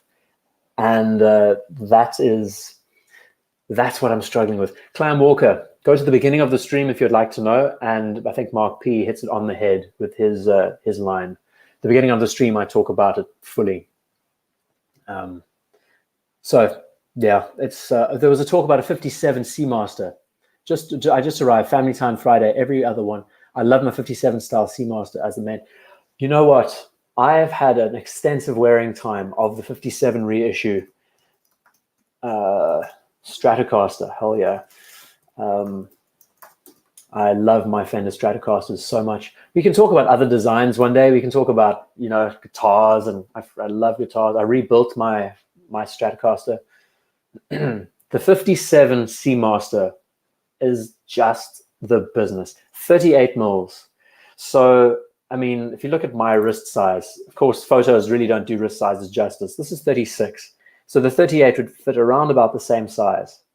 I am all for a watch that uses its space well and, you know, appropriately balances everything. You have the Explorer style dial layout on this piece, fully loomed, sapphire crystal. You got the vintage aluminum bezel. The watch has been fully recreated like the vintage piece, but with modern improvements like the milled out clasp and everything else. It is stunning. I wore this watch for a weekend and it was so hard for me to take it off. The size is just a little bit smaller than you think of your typical Submariner. And it's just beautiful. This, of all the watches, the 57 reissue is insane. Fun fact, my old man was born in 57, so it would be amazing to get him a Railmaster. I mean, that's just great. 57 reissue Railmaster, and I get the 57 reissue Seamaster. That'd be an amazing aspiration, I think. It'll be a really great tie-in together, family ties, you know. Okay, I've missed a lot of these chats. Chow Chow Boxer German Shepherd mix. Wow, Neville, that's awesome. It must be an interesting breed because, you know, boxers aren't the smartest dogs in the world. German Shepherds are insanely smart, and Chow Chows have awesome tongues. I'd love to see a Tim Mosso and IDGuy tour. Cheetan, I'd love to meet Tim. A few of you guys have met Tim in the past, if I remember right. And I would love to sit on the other end of the table and just learn from him, because knowledge is everything. And I really try not to upnote myself talking about this stuff, because I really don't know anything. I'm just talking about the design of these things like any other object. But Tim knows everything about these watches. He's an encyclopedia. And being able to sit back and talk about things you appreciate with regards to design, and then have him emphasize why the movements and the calibers are so good, it would be amazing. Such a good collaboration. Tim Mosso, if you're watching, man, let's make it happen. That'll be awesome. Vacheron jumping hour pocket watch. It's too cool. I'm just trying to catch up with everything else. If you can just tag me again in the chat if you'd like me to look at another piece. I really want to try and slow down because we're coming up to 3 hours at the looks of things. What the hell am I doing? Love guitar, classic guitar. Phil, yeah. I taught myself guitar about 2012. How long ago was that? I actually taught myself guitar in my final year of high school. Being in a boarding house, I used to borrow, quote unquote, steal a guitar from a guy a year below me. And I would basically keep it in my room, lock myself away and just practice. Being left-handed, I had no idea how to play. And I said to myself, you have to play right-handed just to get all the guitars, being able to play all the guitars. It's quite useful. So, it's amazing. I love guitar. Seamaster, oh, there's a question here. By the way, are you going live on GMT? Sippy, yes, I will. I think I'll go live next weekend. Next Saturday, I'll do it. Today is just because it's my birthday today, and I thought, hell, I'm in such a good mood. I haven't been putting out videos this week. It'd be nice to chat to all of you. And it's so nice that you all joined in. I've seen a lot of you have been coming and going, and it's so great. It's great to have you here. It's just awesome. Seamaster 300 Trilogy or Black Bay 58. What's your pick? Cheetan, without question, I'd take the Seamaster 300. I think you want a watch that really epitomizes the brand and what it represents. The Seamaster Trilogy has that in spades. It is this. You just look at that and you can say that is an Omega Seamaster. The Tudor, it's borrowing from Rolex, whether you like it or not. The design of the 58 is very much a Rolex-inspired piece. This is all original Omega. If I had the choice of any Omega, this would be the one I'd be grabbing right now. They're really ridiculously priced too. I think they're like $8,000, $10,000. It's mad. I can see a 36 OP on your wrist, Carlos. Yeah, there's a few variants that I really like. I would love just the standard black, the 39 millimeter Oyster Perpetual. We were looking at it earlier, actually. If they brought out these variants in 36, I'd be all over that. I don't know. There's something about 39 mil that I don't really like too much. I think the size is just a little, for me, for my wrist style. I would prefer a bit of a smaller size. I think 40 is great for the more heavy duty sports watches like the Explorers, the Subs, GMTs. 36, maybe even 37-ish should be the size for these Oyster Perpetuals. I don't know. I think these watches are really more aligned with being dress watches first and sports second, where the other sports watches that we see tend to focus more on sports and less on dress. I don't know. I'm just speaking out of my no GMT live soon. Tippy, that thing I just answered, I said next weekend, next Saturday, I'll definitely be doing it. I think you did actually ask. I don't know. Just never show yourself or your wife unless you're ready to, because she's Clam, I think one day I will show myself and present who I am. And, what I wanted to try and do, the whole idea behind this page was to take the persona out of it as much as possible. I wanted to try and get rid of ego. I know it's difficult when you are the sole person representing a subject and you have opinions. There is ego involved in all of that. But I wanted to try and get that out of the way. And I just wanted to keep it content related, not about the person. And I guess that affects my channel and how many people watch it and subscribe, because you don't see me, but it's amazing. I feel like you know me, and that's unreal, actually. I think if any of you were interviewing me, you would kind of know who I was.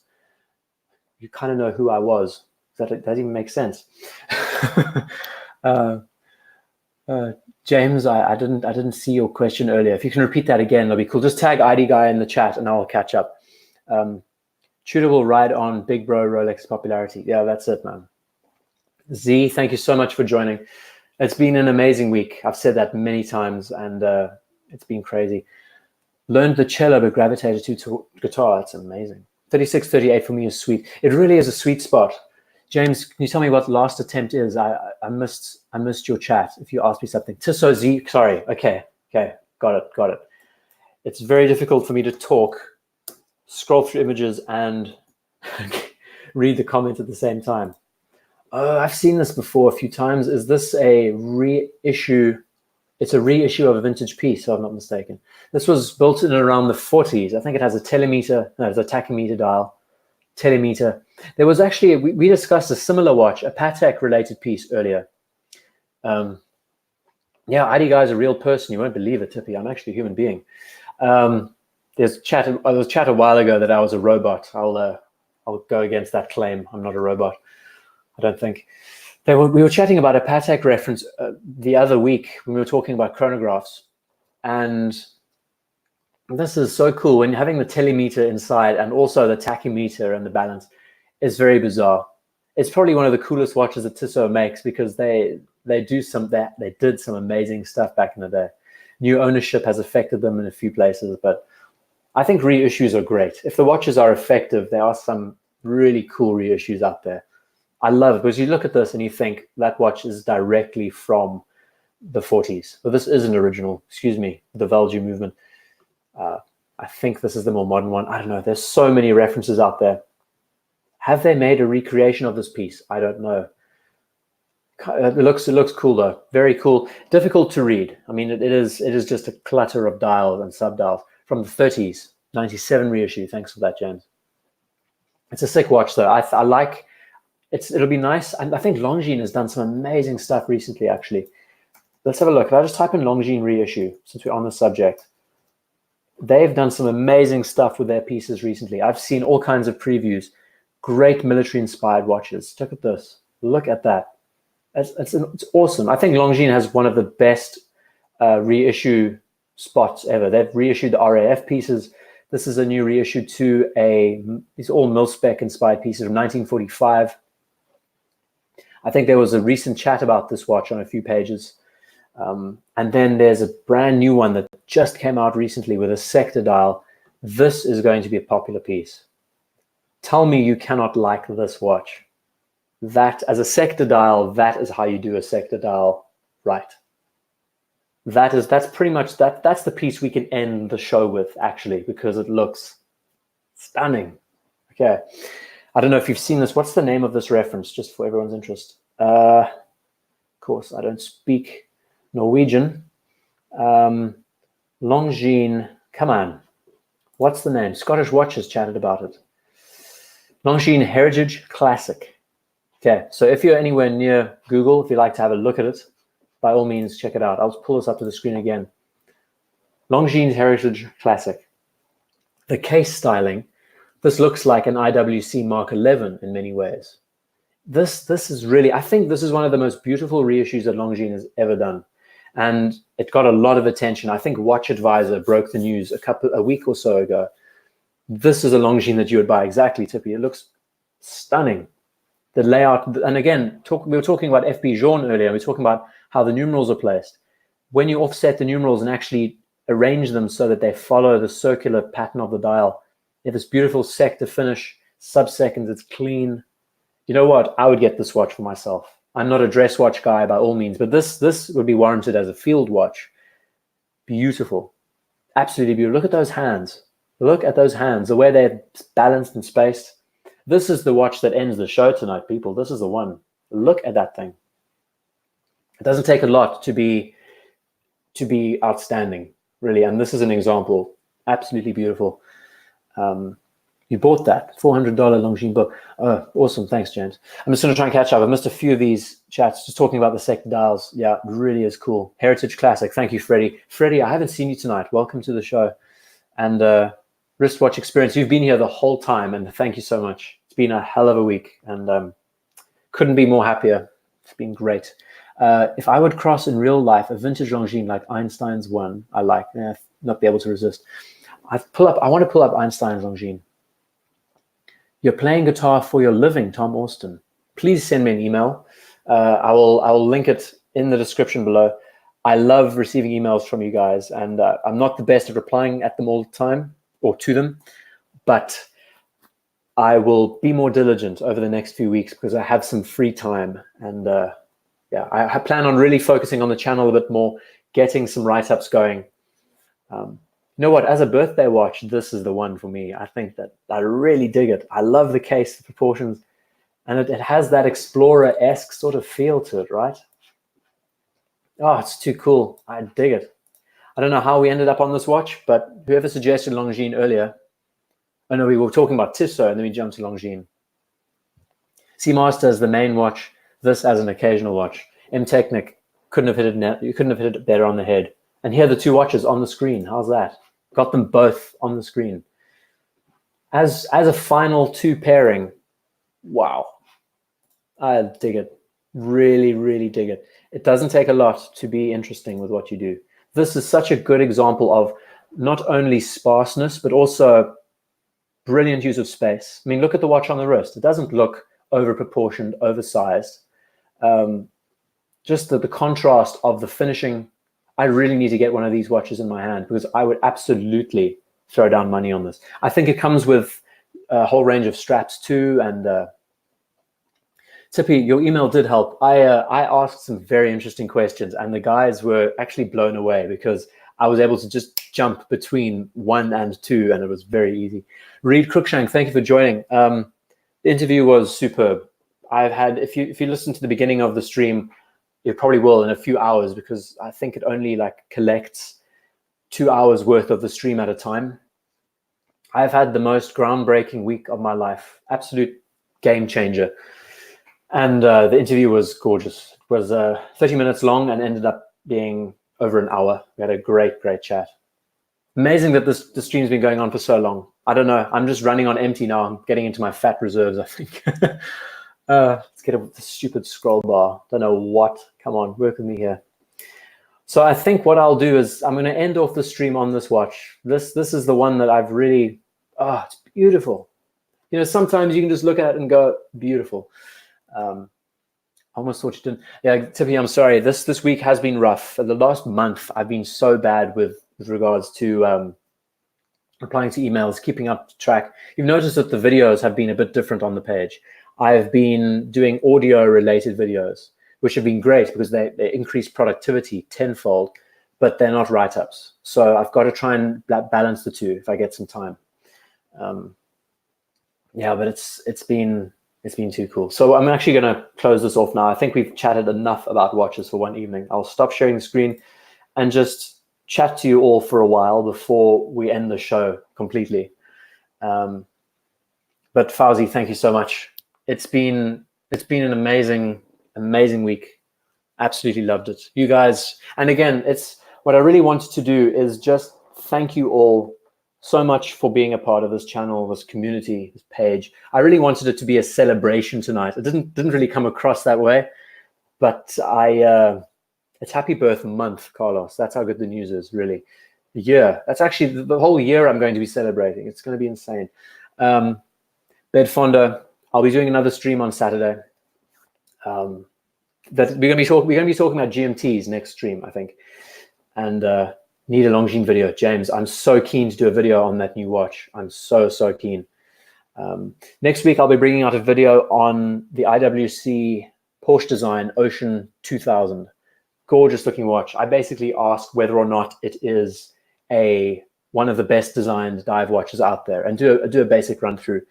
Over this weekend, I'm going to write up and finish the write up of the video on the AP Royal Oak. Send email about watches. I don't know if you're talking to anyone else. Jesse, thank you so much. Guys, you've been great. Reed, I'm sorry that you missed the show. We've had a hell of a long stream. Born in the Year of the Rooster, I have no idea, Reed. I'm not that well versed in that. But it's just been cool. It's been a great show, guys. I don't know. I can't even recall what we discussed. We've pretty much covered everything. But last time you can ask some questions. I'll stay on for another like 4 minutes or so. GMT Pepsi versus Batgirl would be great. That's a cool video. I'm all for Batgirl just because of the colors. I think the day-night contrast with the sky is very important. Happy birthday, Guy. Clem, thank you. Longines Skin Diver. Tom Auster, I've closed the stream off, so I can't pull it back up. We will get to it. I promise we will get to it. We've discussed so many watches tonight. It's insane. And there's still 60 of you watching, so I really appreciate it, guys. Thank you. But I think that'll be it for the night, eh? It's now 7 minutes past 1 here in the UK. And Porsche Design Dive Watch, that's it, James. IWC and Porsche Design did some really cool stuff in the 80s. They still do collaborative exercises now, if I'm not wrong. Big Eye Chrono is another great piece. But everyone, thank you so much for joining. By all means, it's been so cool. And yeah, I'm going to get productive this weekend, and we'll be bringing out more videos next week. And we can have another stream next week, Saturday. I don't know if you're keen. I'm going to try and be more diligent and reply to more emails, but I struggle because it's like you have to have priorities. You have to think, okay, social media, bottom of the rung. Emails are like third. Preparing the content is first. Actually making the videos and all of that, and then trying to live a life as well. It's difficult doing all of it together, you know. Clam, thank you so much. Really, the super chats are so necessary. You guys are great. This community is great, and that's what matters at the end of the day. We all love this. It's amazing that we can just sit and talk about watches for 3 hours straight. I mean, there's just so much content with regards to what we do, and that's just amazing. Zelos needs to come on, exactly, Ryan. I will be focusing on all of these brands eventually. There's still Zodiac that I need to cover. It's insane. There are so many watches to cover. There's endless content. And the joke I made in the earlier video, I did a video on Panerai a couple of days ago, and I said the irony is that time is what keeps me behind, and I'm writing all about watches and time. So time is the thing that gets in the way of things, you know. But everyone, thank you, Majestic. Thank you so much for the super chat. You really didn't have to do that. I appreciate it so much, man. I'm certified AI and always dive with mine. Oh, for diving, okay. Cheetown, can't wait for your Zodiac Super Seawolf. Yeah, Zodiac needs a big discussion. Just the original Seawolf that they made and where they're going now with their GMT pieces, the crazy colors and stuff that they're making. I don't know if they're GMTs. You know, I just think teal and like orange, and it's striking and stunning. But that's it tonight. I think we've capped it off at 3 hours 10, which is actually a record, I think, on this page. Absolutely nuts. But that's it for tonight. Thank you, everyone, for joining. Really has been a blast. I've had a great time chatting to you all. And I'll see you in the next one. I think by Wednesday, the next video will be out. And we'll see how it goes from there. If you want to get in touch with me, my email is on my about section on the page. And we can chat. It's always good to chat. I'll try my best to reply because I get a lot of emails often and it's difficult to balance. But yeah, that's about it. Thank you, everyone, once again. Have a superb weekend. Start your weekend. And I'll see you in the next one. Cheers for now.